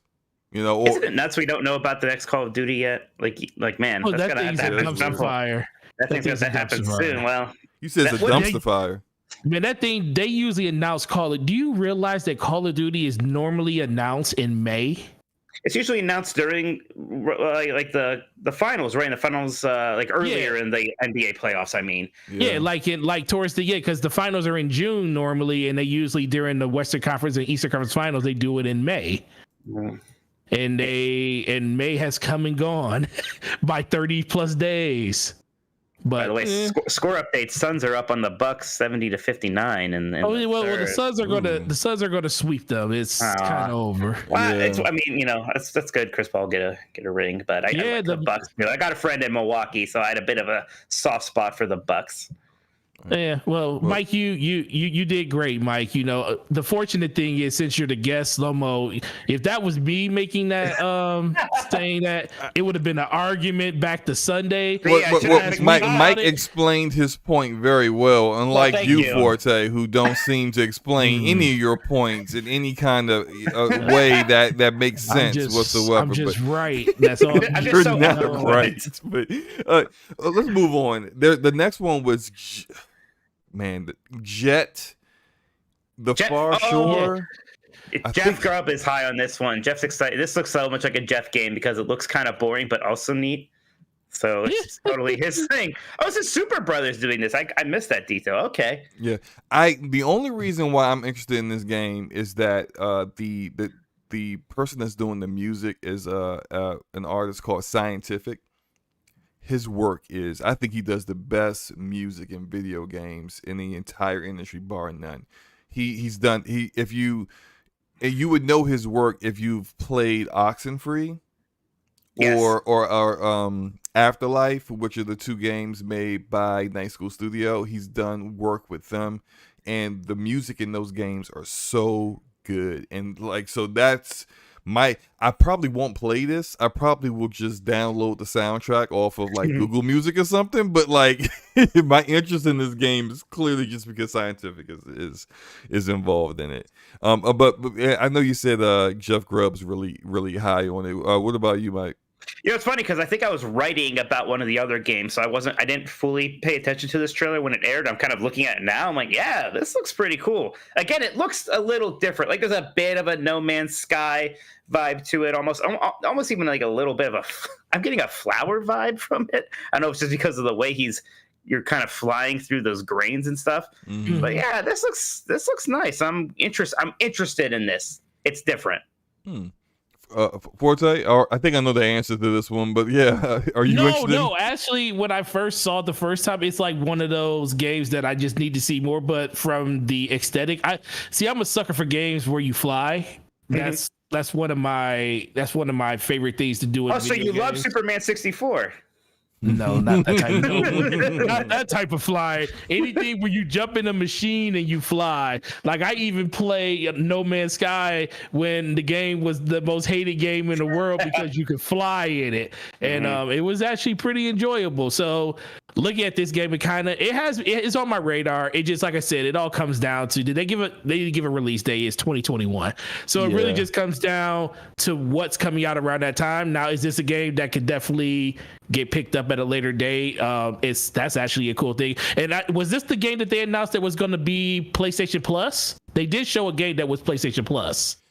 Gosh, I missed that. I don't remember which one was, because again, I was writing during when I was looking at it, I caught it at the end, but I know one of these games in the showcase was PlayStation Plus. It seems like it would be a good fit for PlayStation Plus, doesn't it? That's why I think this one might be the one that is. If it is, then I'm definitely going to go download it and put it in my library. Guys, don't forget to put games in your library so you always have a recurring amount of games that you can always say, that's in my backlog, and you can keep avoiding people playing NBA 2K. But shout out to Enrique, who's been ducking our homie B Money for almost a year now in 2K. It's gonna be 2 years in a minute, but no, it's on the radar. It actually looks really cool, but like I said, it's just more of the aesthetic of it being something like flying around, and I find something real interesting about. That's why I'm picking up. Honestly, that's the real reason why I'm picking up. I don't have to pick it up. It's in Game Pass. Flight Sim. I played it on PC. I definitely want to see what it's like on console. And it's the main reason, because I find just enjoyment in just flying around different environments and stuff. Absolutely. Deathloop says that it was the Battle Royale game that's coming to PlayStation Plus. arcade No, that I think he means that fighting game, Battle Royale game. I don't know if that's next or a little bit later. But that one, was that I can't remember the name of it. There were two games I didn't get footage of. I think it was Fist, Forged in Shadow Torch, or Demon Slayer. The Demon Slayer one that's based off the anime. I think it's the Demon Slayer, because Fist, I think, is the side scroller. Well, Fist is the side scroller. No, this was something else, and I know that the trailer wasn't released or something. This was the one that was they said it's a mix of a fighting game with the Battle Royale, and It almost kind of looked like that old Epic Paragon MOBA, but with That was shown today. For Honor for it. Yeah, gosh, I'll find the name of this game I'm thinking of, but Fist was the one that we were talking about earlier. We couldn't remember the name of that side scroller. That looked really cool. Yeah, I really like the way that looked. Yeah, that Fist is a part of the China Hero Project, which is like a lot of those games I've covered in the past because they are like really small Chinese developers that have like really great ideas, and they have been backed by Sony and Epic. And helping them get their small games worldwide, and Fist is one of those that a lot of people have had on their radar for a good little while now. I did. What did you guys think about Lost Odyssey though? Lost Odyssey, the Xbox 360 RPG. No, Lost Odyssey. No, Lost Judgment. Lost Judgment. Oh my god! Lost Odyssey. Look, You can't pull one over on me. I'm a JRPG. Hold up. Bro. You have me lost. Even when you said it, I was like, "Why is he bringing up Lost Odyssey?" And I said Lost Odyssey. Like this just tells you how. I was like, Lost Odyssey. Yeah, it's a good game. It's old, but we can talk about Lost Odyssey. I don't know why that popped up in my head, but yeah, Lost Odyssey was an awesome RPG, by the way. But it was. But the Lost Judgment. Lost Judgment.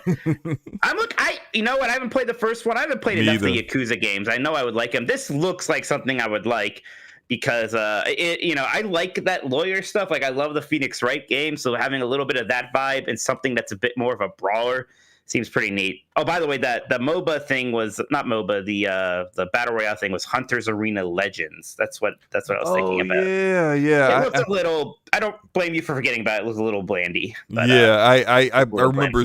I was watching it on my phone, and when I saw that one, I was like, yeah, that's a skip for me.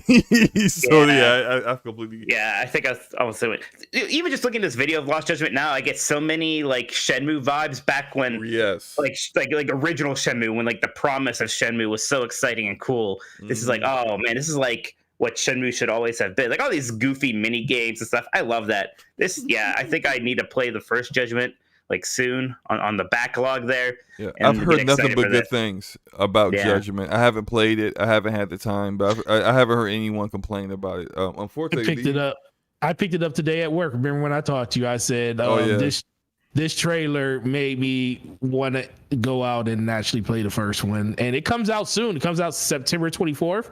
So we gotta get busy. That's a pretty hot month. That month is gonna be ridiculous, man. Yeah, I think that might end up being a game that is a part of people's backlog until they can get to it with everything else that's coming out. But I mean, look, I wanted to try Judgment. I think wasn't Judgment also available on PS Plus at one point? I think so. That sounds right. I think so. Yeah, because I think I grabbed it when it was on PS Plus, and it's just like it's available for me to get. I may have picked it up on sale too. I don't know. I just know that it's in my library, so at some point I could go play it whenever I find the time or whenever I just want to dive into the backlog and play something different. But I think I'm trying to speed through some of these. Well, not really speed through some of these, because this one's probably one we're going to want to talk about for a minute. Death Stranding Director's Cut. So all I want to talk about is that racetrack. That's all I need. Yeah, as soon as they showed the racetrack, I was like, yo. Whoa, let's do that. Let's just make a game where you just make racetracks. And what they did. That's the reason. That's the reason Gran Turismo got pushed back. There we go. Like we don't need that right away. We got this. We got Death Stranding racetrack. There you go. So did you guys notice that there's the director's cut, like PS5 version is $10 more than the PS4 version? Just like Ghost of Tsushima? Yeah. I know it's a little scummy. I'm not too surprised by it anymore. Is what it is. I hate saying that. It's such a bad cliche, but I always actually say it in moments like this, but it kind of is what it is. It sucks, and that's not a good enough excuse for it. But yeah. There it is. Real quick, Leonidas and Franco Tech, thank both of you guys. It's in PS Now. That's where I saw it. Yes, so okay. It's in PS Now instead of PS Plus. I think that's this month actually. It's with What else is came? They had There's a something stacked else. month, didn't they? Yeah. They had a bunch of things on there.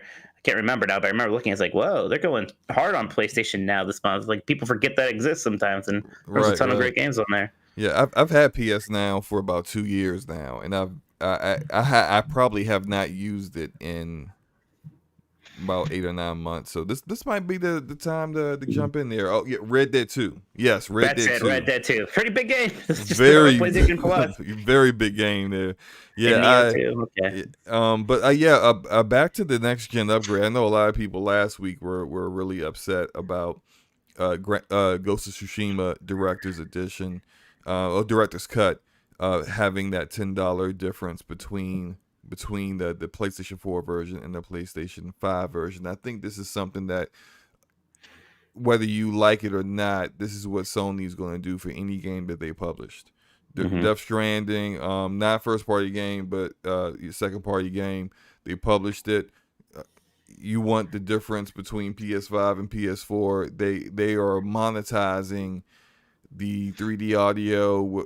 They're monetizing the DualSense haptic feedback and all that stuff. So it is what it is, you know. Yeah, they're also getting people used to the idea that yes, PlayStation 5 games are going to cost $70, even if that game is coming out on PlayStation 4 right now, and you buy a PlayStation 5. And assuming it is a AAA game, it's going to be $7 for the most part. Yep, Ratchet and Clank, Returnal, both of those were $70 games. So the only thing that's not going to be a $70 game that's on the PlayStation 5 and is published by Sony is going to be something small, like a multiplayer only title from an indie developer or something like that. That's the only kind of game that you're going to get that's not 70. So, Forte, you're a little quiet over there. But what do you think about this? No, I like I said, I'm a little interested in this game. I didn't know anything about the $10 until you just mentioned it, and man, it's like okay. So this is my problem with it. It is not to say that Sony can't do it, because Sony can do whatever the heck they want to. It's just the fact that this is the first generation that we truly had all of our content possibly move forward with us. I mean, even if you don't like the fact that Sony's charging you to do it, your content still goes with you. All the stuff that you own pretty much for the most part goes with you. And I've always been a fan of Steam. Whenever a new version of, let's say, Skyrim comes out, when that Legendary Edition released, you owned it already. They just updated it. Yeah, that and BioShock did that, right? Yeah, BioShock gave you that if you already own all 3 copies of BioShock inside of Steam, they just gave you the collection for free, which was like a completely different game. But if you owned all 3 copies of it in your Steam library, they just gave it to you. And then the same thing with what Xbox is doing with their games going forward, and Nintendo, we haven't gotten there yet because they haven't come out with another version of their platform that has cartridges yet. But more than likely, they're going to do the same thing. But we never know. But for Sony, it just seems like, man, it's like all our games, all our saves, it just seems like everything is like a hassle when it comes to like the Sony platform, especially when it comes to migrating your saves, when it comes to just updating stuff. It's all janky. Like, why did it take 15 different steps to update Marvel's Avenger PS4 version? Like, I understand that game is kind of an anomaly when it comes to how bad it was, but it just kind of adds to like the frustration of one platform is doing, especially the platform that you're compared the most to and that compares itself most to you. And then people, I just keep thinking, take the PC market, and they don't think it matters. But this is something that's been going on PC forever. Whenever a new version comes out, you get it instantly. It just upgrades to that. Even knowing the developer put all this hard work into it, I can tell you right now, when the PS5 version and PS4 version of The Witcher 3 does release, we're not going to have to pay for it on Steam. No. They're just going to give it to you. And anywhere else you get it, it's just going to be there. But I just don't understand I understand the direction they're going in. It's kind of it's kind of scummy to an extent, but then again, people are out there spending the money. It's the same thing with Nintendo.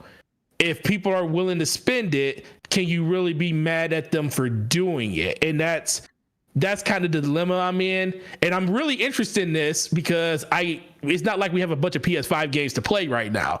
I mean, they're starting to come out, but as of right now, what's the next PS5 only exclusive game that we're going to have? And I'm looking at Death Stranding like, okay, I never played it on PS4. And a lot of these games that I didn't play on PS4 look very appealing to play them on your PS5 because you don't want to just have this $400 or $500 system just sitting there doing absolutely nothing. And we didn't spend all that money to just let it sit there. So you're kind of compelled to spend money on these games just to get those benefits. If it was like just for the upgrades and like how they just said you get the upgraded stuff like the Macer gun and you get the cannon for all of your packages shooting those across the world and stuff, that's cool. I can understand paying for stuff like that because that's stuff that you tangibly added to the game that wasn't there before. But when it comes to like the PS5 features, like haptic feedback and stuff like that, stuff that you inherently got when you bought your system that every game that has PS5 on it should have, I think those are the things that we shouldn't be paying for.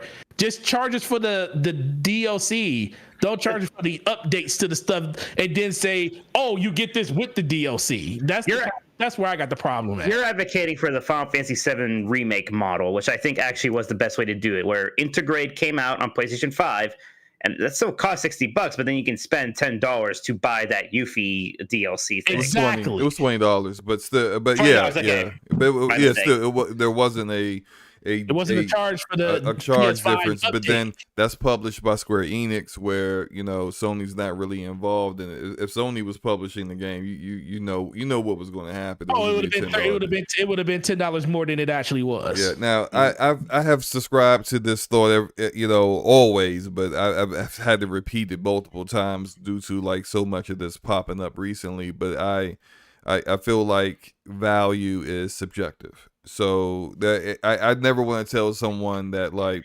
just because I don't think any of these upgrades are worth it to me, that they shouldn't be worth it to you or anything like that. Right. I'm not saying you guys are saying that, but I've seen a lot of that recently in the gaming community in the past 2 weeks. And so if you feel that, what they are providing between the PS5 and the PS4 version isn't worth the additional $10, like there's the choice to not do it. And I think if enough people who feel that way chose to make that choice, then Sony will see the difference there. They start seeing people buying the PlayStation 4 version of of this, and they got a PS5, I don't think that's going to allow people to do that. But if that would be the case, then you could see like Sony starting to fall back on some of the stuff that they're doing like this. But I think I have Death Stranding on PC. I still haven't played it. I think I have installed it like 7 times, and I always end up uninstalling it because I need space on my my NVMe 1 terabyte drive that I put my games on. Right. So the game's a commitment. It's not something you just like, I'm gonna play a little bit of Death Stranding, I guess. Like it kind of takes a lot to be like, I'm gonna sit down. Now with 45-minute cutscenes, like right? Like you're gonna have to dedicate some time to that. Gotta watch an episode of Friends. So yeah, I'm good with it. I'm not interested in this. I already own the game. I haven't even played it yet, so I'll do a big pass on that. But the last game that they showed, and probably the game that one of the games that I said at the very beginning of the year that I was one of my top 5 most excited games. Top 5 games that I was the most excited for is Deathloop. And they did a little deep dive, and I saw some people who were excited for what they showed, and some people who weren't. Seeing a straight unedited flow of the gameplay, it does remind me a lot more of Dishonored than I thought. When they showed the gameplay initially, and all the other trailers, like you see the parts where it's just like quick cuts of the action of the gunplay of Cole shooting down the enemies, and I had this thought in my mind, like, oh man, they really, Arcane has like stepped it up on the gunplay front.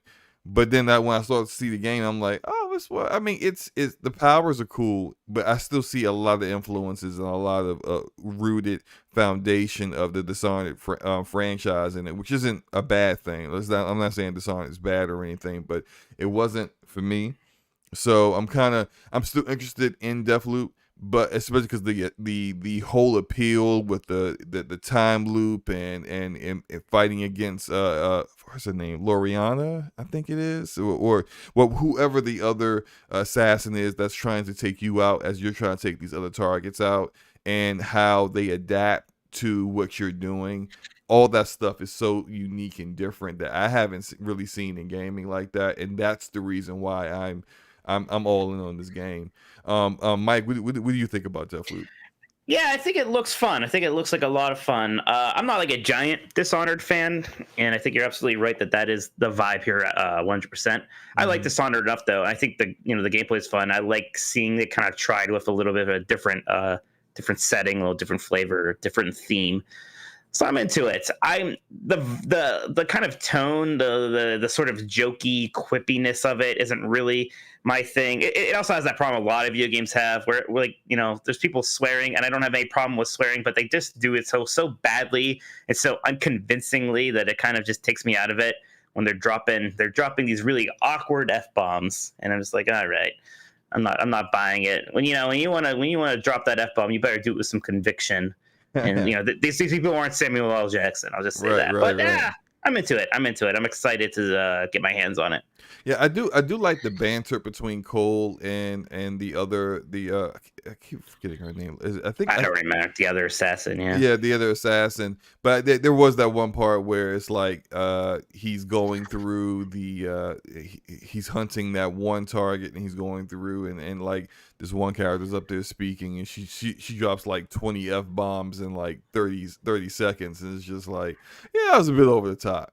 But I do appreciate that it's not trying to be PC. It's not trying to, like, clearly this game isn't going to be a game that you want your kids, your young children playing. Yeah, as that guy gets snapped like backwards. Right, that, sure. Right. Like it's completely turned this guy's head around. Like, yeah, this game is right down my alley with the violence and stuff. Forte, what do you think about Deathloop? Yeah, first, because like I said, I really haven't been paying that much attention to it, but today I let me look at this, and I was like, yeah, this looks like Dishonored, but a lot cleaner, a lot faster. Gunplay, like, take it or leave it, is kind of in the same vein of that. I can see, like you said, the remnants of what they had around that game. Mm-hmm. I just like the aesthetic a lot. Like games like good. one of. Yeah, it looks really good. Like, one of my favorite games was Darkness during the 360 age. Oh yeah, dude, it's like it's like every time I see a game that plays and looks like this, I always go back to the way that game looked and played, having the different snakes over different shoulders and stuff, and interacting with the environment and stuff, and ripping limbs and stuff apart like that. It was just a great old time. And looking at this, I kind of see that same type of formula, like where you can like kind of attack the room from just different areas, and you can go about doing things in different ways. I'm super into this. I wasn't even really interested in it, but now it's more of a game that I'm sitting there like, this is something that I don't mind spending the money on for PlayStation 5, because it is a PlayStation 5 exclusive game as of right now. It will be coming to other platforms in the near future. Console exclusive. So, yeah, it's console exclusive. So it'll be out on PC at launch. On PC. Now I don't know if it'll be on Game Pass. PC Game Pass at launch. I would assume so. No, I don't think we're gonna have an MLB problem, are we? Well, I mean, look, if it's going to be on PC, which it is, it's going to be on PC at launch because it's a timed console exclusive. If it's going to be on PC, why not have it in PC Game Pass? I don't know. Maybe it's just something in the deal. It's just so confusing, right? It is really awkward. This is kind of a Microsoft thing. Yeah, this is kind of a Microsoft thing, but they can't have it on Xbox. So it's just a very weird situation, and it almost kind of sucks for Sony, right? Because this is like something that they really want to have people associate with PlayStation, but it's not like there's ever going to be a Deathloop 2 on a PlayStation console. So how much do they really want to invest into this? Right. This is such a weird year. We got the marquee title shown at a State of Play is an Xbox Game Studio game. Right, it is. Yeah, it's just bizarre. It's just wild. and then we had a first party Sony PlayStation Studios game launching in Game Pass. And Game Pass. It's just that was still weird starting up the show and seeing the PlayStation Studios like logo. Like, oh man, that's bizarre. First time I saw that, I was like, "Yo, this is happening." Here we are. So, like overall, I know I did the poll, and I'll do the results of the poll now, so that and shout out to all 25 people who voted. I appreciate you guys. My question was, what did you grade today's State of Play? And the top choice is a C. 40% said a C. There's a tie for B and D with 28%, and an A is 4%, which is about what I expected. I gave it a C. I think that's it's good. You get a passing grade. It's just nothing that I'm super I'm not like buzzing, you know. Right. Yeah, I gave it a C too. I gave it a C as well. I thought it was all right, but it wasn't. There was nothing jaw dropping about it. Like the last State of Play that had Horizon Forbidden West. That was right. That looked beautiful. That looked amazing. Right. This isn't that. Yeah, not at all. But next topic and the last topic of the night is Assassin's Creed Infinity. So, oh my gosh.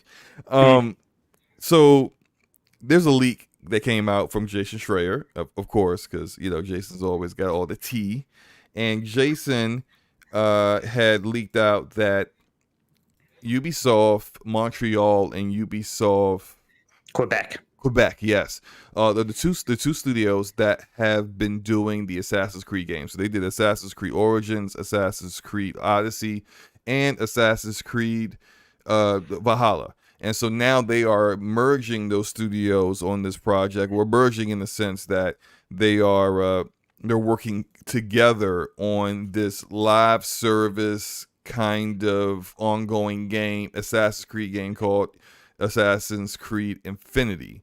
And although there aren't many details to it, it got a lot of people a little bit upset in regards to how Ubisoft has been treating their properties and what people want from Assassin's Creed. So my question to you guys is, what is Assassin's Creed now? Like, does it even have an identity anymore? Forte, what do you think, man?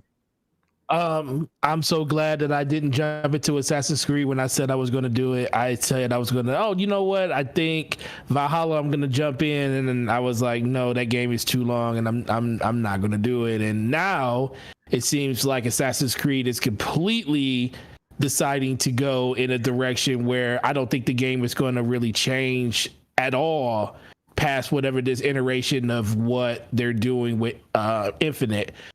And that's mostly due to the fact that we have a bunch of games that live in that consistently just move forward with the IP that they have. Like, think of it, Destiny's the same way. Mm-hmm. You got Fortnite. Fortnite does a really good job in continually updating the franchise and adding new stuff to have eyes put on it.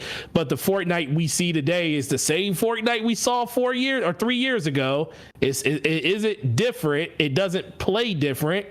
It's just the same Fortnite, but it just has make changes to the map and they add that's all they things do here and there. So they adopt things that work from other games into Fortnite, just to keep current. But largely the gameplay is pretty much the same. It stays the same, and so for me, the one problem a lot of people have with Assassin's Creed games is the sameness. It's the old Ubisoft, open world fatigue thing that they always had. And, you have those two camps out there that love the way that Assassin's Creed used to be back when the Animus was a really big part of it.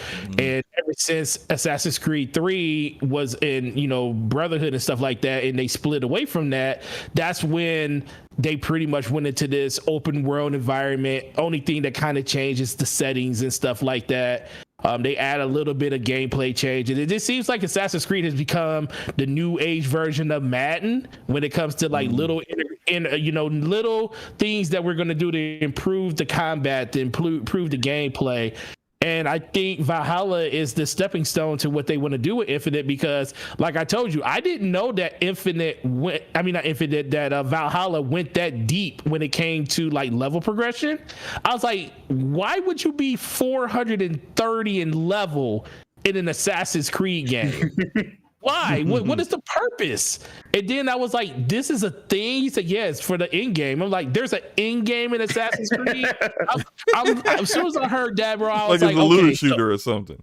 Yeah, I was like, it's a looter. I was like, listen, who plays these type of games for that? Now, granted, in some people's eyes, this is the direction that Ubisoft, this is the direction that a lot of people see and play the game in, and Ubisoft is taking that, they're taking all of that feedback that they're getting, and they're actually going to craft the game to actually be into that narrative of what they want the games to be. They do it with games like For Honor. They did it with games like Ghost Recon Breakpoint, and think about it. Even Rainbow Six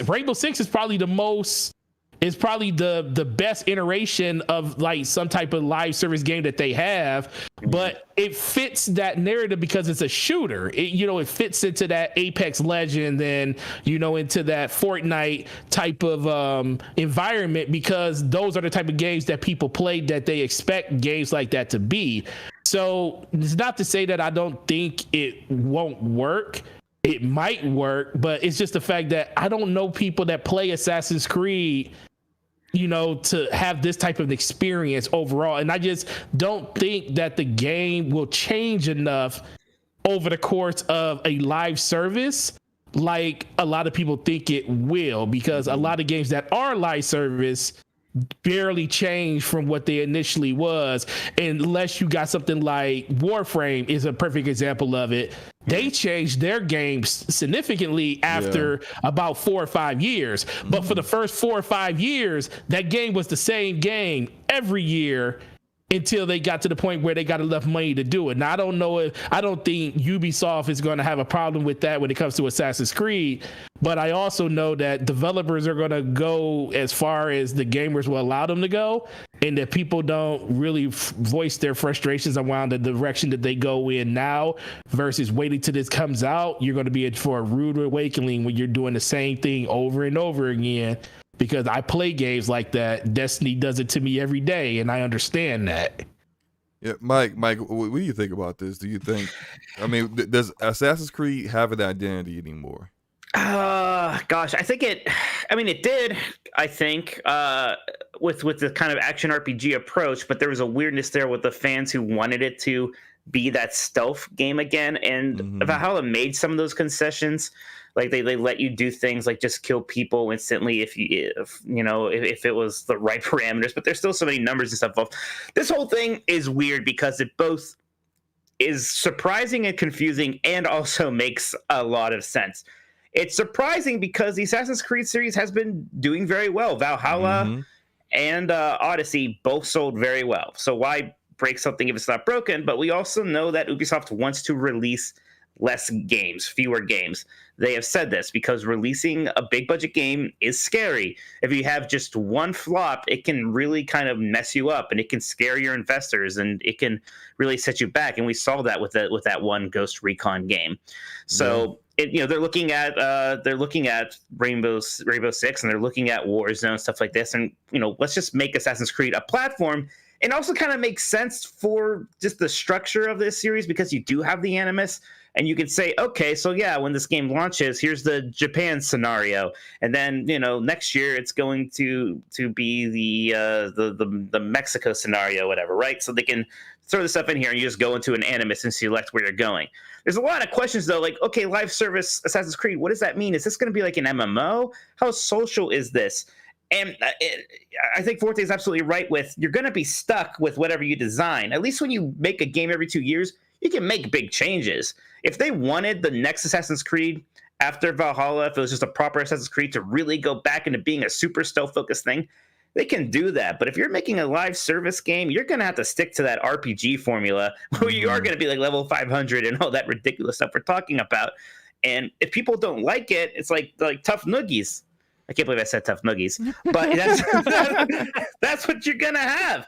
So I think people are going to be really uneasy about this, and until we get more info, and I'm sure Ubisoft isn't really happy that this came out like it did, because I think they wanted to have not talk about it until they had more info, but Bloomberg sort of forced their hand a bit.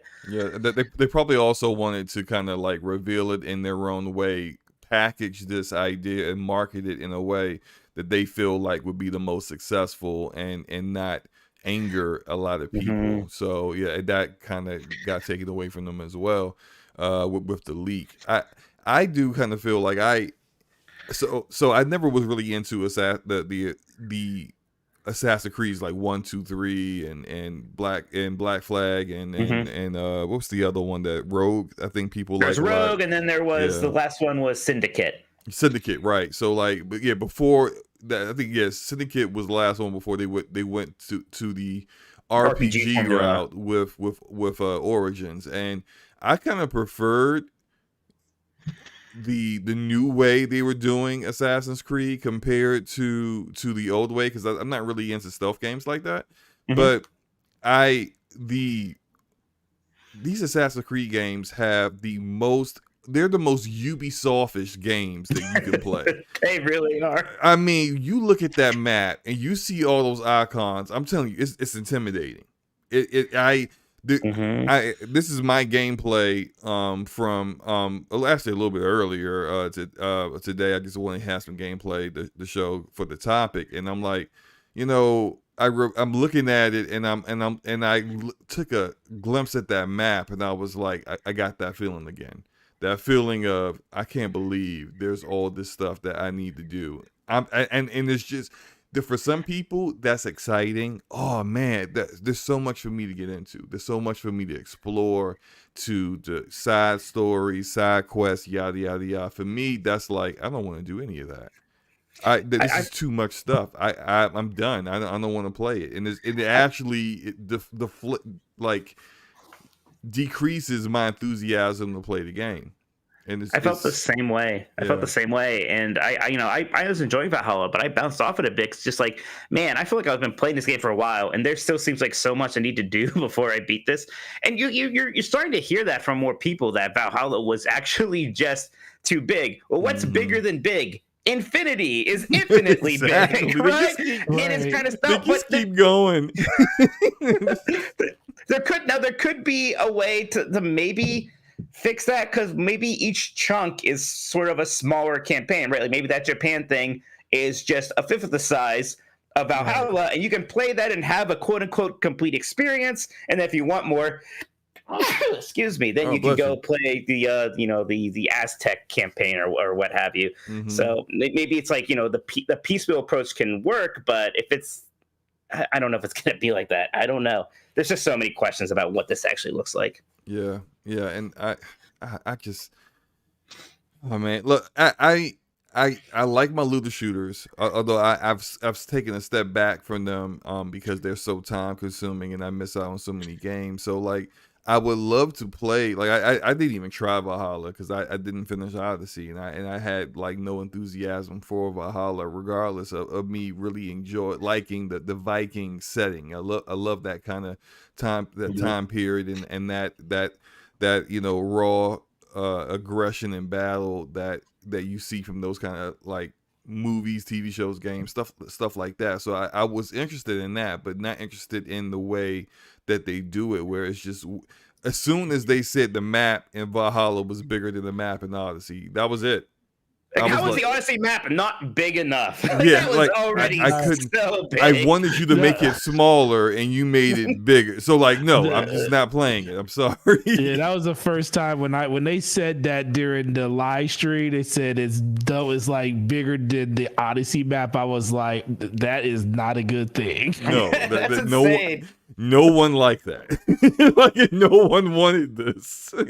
Yeah, I mean, but I have the faith. It's the only thing that I have faith in is the fact that they had a game called Immortal Phoenix Rising that did it right. Mm-hmm. And but the thing is, it goes back to this whole live service thing. When you have live service, you have to continually update the game on a consistent basis for people to want to stay interested in it. Now, when it comes to that, I think they could do that in space, because they throw so much into the a 2-year release game that I think they can definitely stretch it out over the course of a year or 2 years when it comes to a bunch of content. Yeah. But the thing always comes back to how relevant and how fleshed out is that content, because you can only, go help a handmaiden so many times, or chase something down the street to be able to capture this and stuff like that. The old adage and stuff like that. Sure. When it comes to looter shooters or just looters or any type of live service game in general. Mm-hmm. But that's the kind of thing that I'm more worried about when it comes to them going in this direction. But I know there's a lot of people that are going to be willing to wait and see how this does turn out, because there are true Assassin's Creed fans out there. But I just think they lost probably more people than they think they're going to gain by announcing something like this. Maybe the next Assassin's Creed is going to be something that can probably turn people's hopes around and say, okay, maybe this is, the direction they're going to go in when it comes to the online and, ever growing version.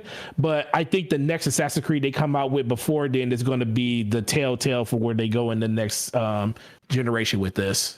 Cool.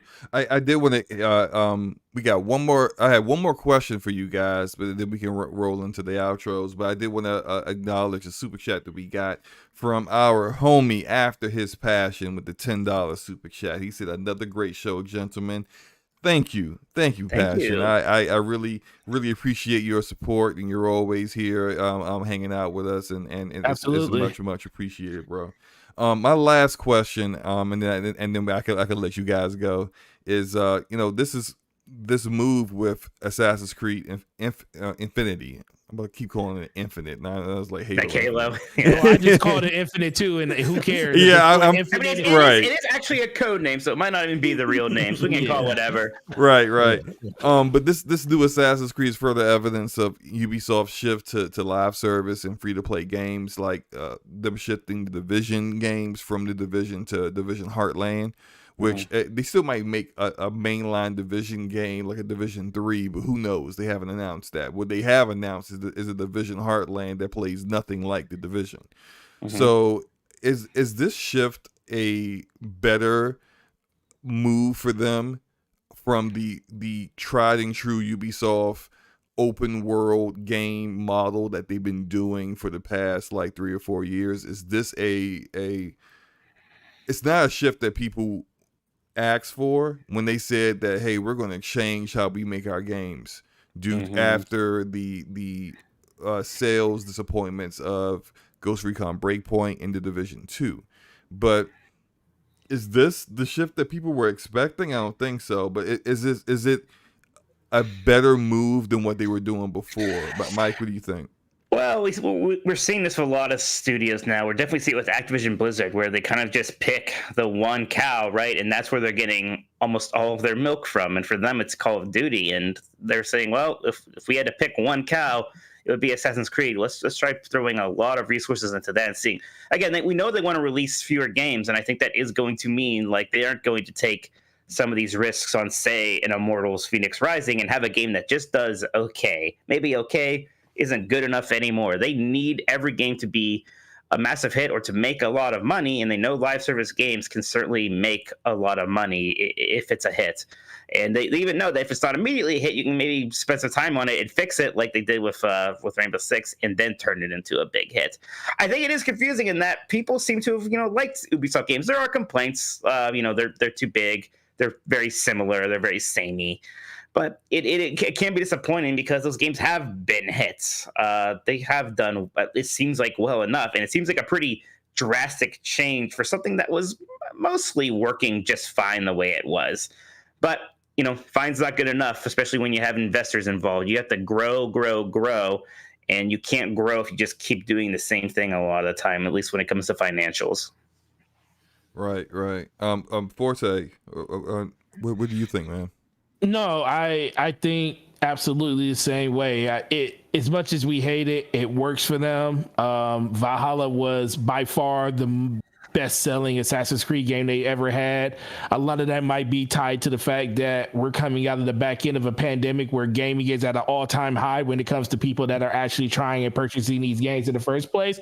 So those numbers can kind of be a little bit misleading, but ultimately this is kind of the direction that they've been wanted to go in. I think ever since, like I said earlier, when it comes to games like Rainbow Six, they've actually seen what a live service can do for a game versus just making one game and continually making, iteration after iteration on that game. We can still, the thing is, they still sell the base version of Rainbow Six for $15 to $20, right? And they just add DLC every season to the game in order to get people more hooked onto it. Is that going to work with something that's predominantly a single player type game? Who knows? There's only time it's going to tell on that. But I do know that these bigger publishers like Ubisoft are willing to do things like that, especially if you take, Microsoft, for example, especially with them willing to take their biggest IP and split it right down the middle and say, we're going to give you probably the most important part of the game free, which is the part that's going to make that people are going to play the longest. So when you see, people like Microsoft doing this, and you see games like but you see games like Rainbow Six being able to do something like that. You see Destiny being as profitable as it ever is going to be inside of Game Pass and still doing numbers that way. Division, they're bringing that back with the Heartline DLC stuff. I think we're just heading to a golden age where people may not like it, but services are going to kind of be the new norm when it comes to these games that you usually put 50 to 100 hours in. And they said, if you're going to put 50 to 100 hours into it, you must enjoy it enough to put another 100 hours into it. And I think that's where they're looking to try to take Assassin's Creed. Will it work? It really comes down to the content they put in there, honestly. Yeah, I don't think this is gonna work for them. I thought that their idea of realizing that having the same format for the vast majority of their games was a bad idea. I didn't understand why it took them so long to realize this, but I was glad that they had realized it, and it seemed like they were going to move more towards giving more creative freedom to their developers to kind of make whatever they want to make, take the game wherever they want to take it. And if you look at some of the investigative reporting that's been out there about Ubisoft and about what they've done and how they really gatekeeped the creativity of their developers, and to the point where developers wouldn't even stop actually pitching games that would be, really unique or different, or could have a great idea, because they already knew, based upon how that the people who were in charge had decided things, that's not going to work. If you got too many cutscenes in the game, it's a wrap. That's not going to get approved. You're going to have to cut that stuff out. If you don't have that open world, go to one region, kill all the enemies in that region, do all the side quests, and take on the mini boss of that region, and then go to a tower and then reveal everything else. You know what I'm talking about. That's the typical open world Ubisoft game that we've seen other games do something similar, like Ghost of Tsushima, but they do it better. And I think them coming to the conclusion that this wasn't working based off of how the overall gaming community took the reception of their games was great. But then now I see that it's like they, instead of just allowing it to be the creatives, them looking at what their fresh ideas are and making decisions from there. They just said, okay, we went from one extreme to another. Now we're going straight live service. Now we're going straight free to play. And although it's probably not going to happen for all their games, it's disheartening to me as a Division fan to see the Division doesn't have an announcement at this point. Say back when Division 1 came out, by year 3 of the Division 1, they had announced the Division 2. And then now here we are, year 3 of Division 2. There's no announcement of Division 3, but there's a Division Heartland. Like, you know, I wish there would be, and I wish there'd be a Destiny 3 and all that stuff. That's just not how it works anymore. Right. It's just, yeah, you're right. It's not how it works anymore. But I mean, I'm not going to pass judgment on Heartland. I can't say I played it. The people who have played it weren't happy, and that's all I can say. But hopefully it turns out to be pretty good. And the way they had their timeline set up, it looks like it's probably going to come out sometime soon. But, you know, who knows? Hopefully they'll delay it and actually add some more elements from that people enjoy from that series. But, you know, this is I guess what we just gotta come to terms with Ubisoft is that there is no, hey, you may have liked what we did before, but that doesn't mean we're going to continue to keep doing that, whether you liked it or not. What's hot now? Okay, Battle Royale's hot now. Let's do Hyperscape, Hyperdrive, whatever the hell that thing was called, that bomb that no one played. Like, it's just like they're going to try everything that's popular, and it's disheartening to me, but I get it as well. As businessmen, they want to make as much money as possible. But yeah, I think that's it. I think that's all of our topics. I think that we did it. We did it, man. Yeah. We did it. a little bit longer than usual and some technical difficulties, but we got through it. It's a busy week. Very, very busy week. Fun week. Yeah. To get things closed out, Mike, could you tell everybody where they can find you and what you got going on in the future?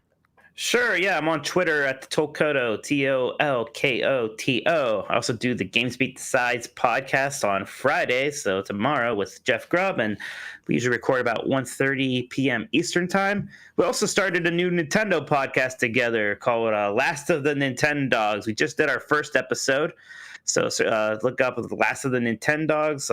Very new thing. I think we're recording that on Tuesdays when we did the first episode. And then I do 90s Disney, which is my 90s Disney themed podcast over on 90sdisney.com. A 90s Disney themed podcast. I'm going to have to check that out. Yeah. Our last episode was on Darkwing Duck. Oh, I used to love that shit. Oh, I did too. Oh, man, I love Darkwing Duck.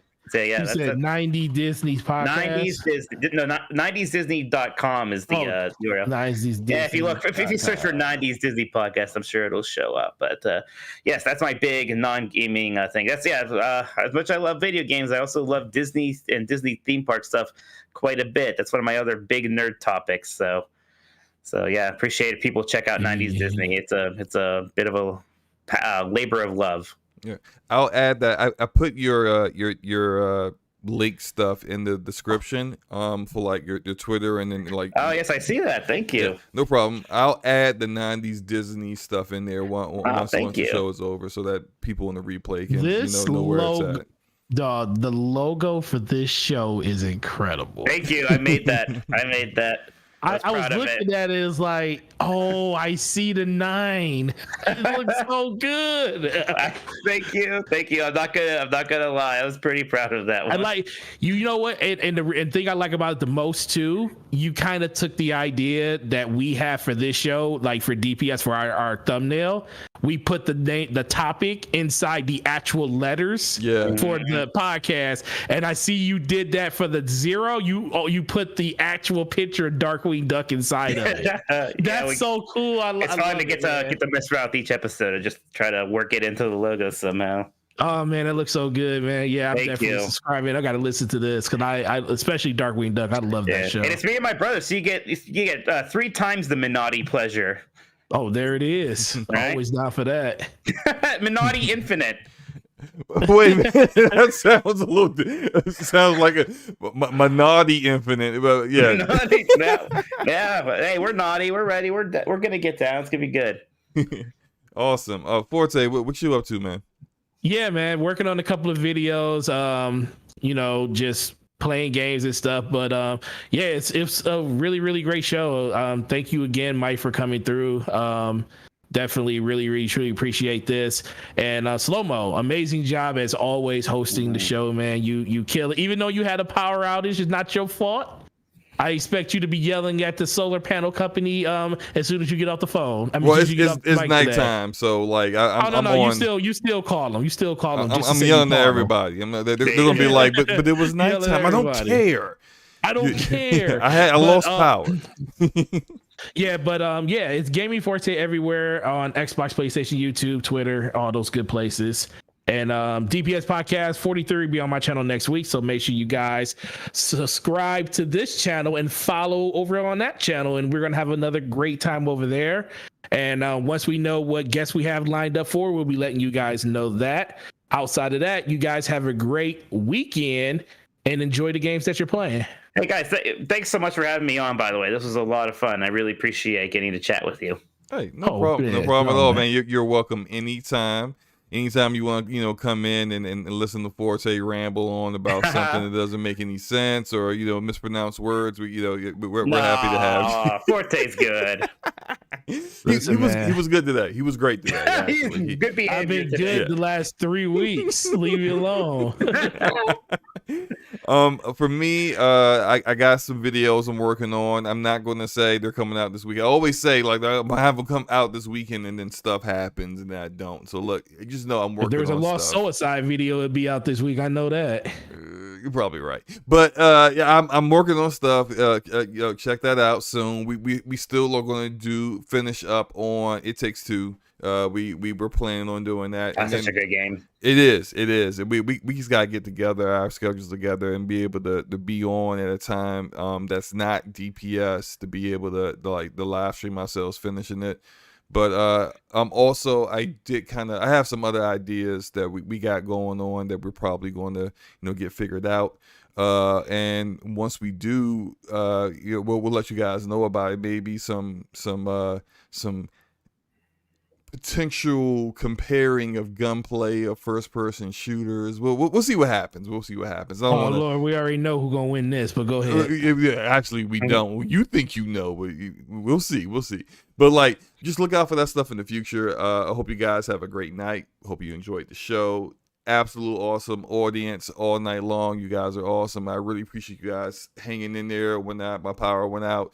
That just kind of like warmed my heart to see it was still people in the live chat that was just waiting. They probably already knew. They were just like, this is like, It's normal. A tornado probably hits Slow-Mo's house, so he'll be back once he's able to find his computer and get electricity working again. But yeah, it's you guys are awesome. I hope you guys have a great night and enjoy your games. Peace out.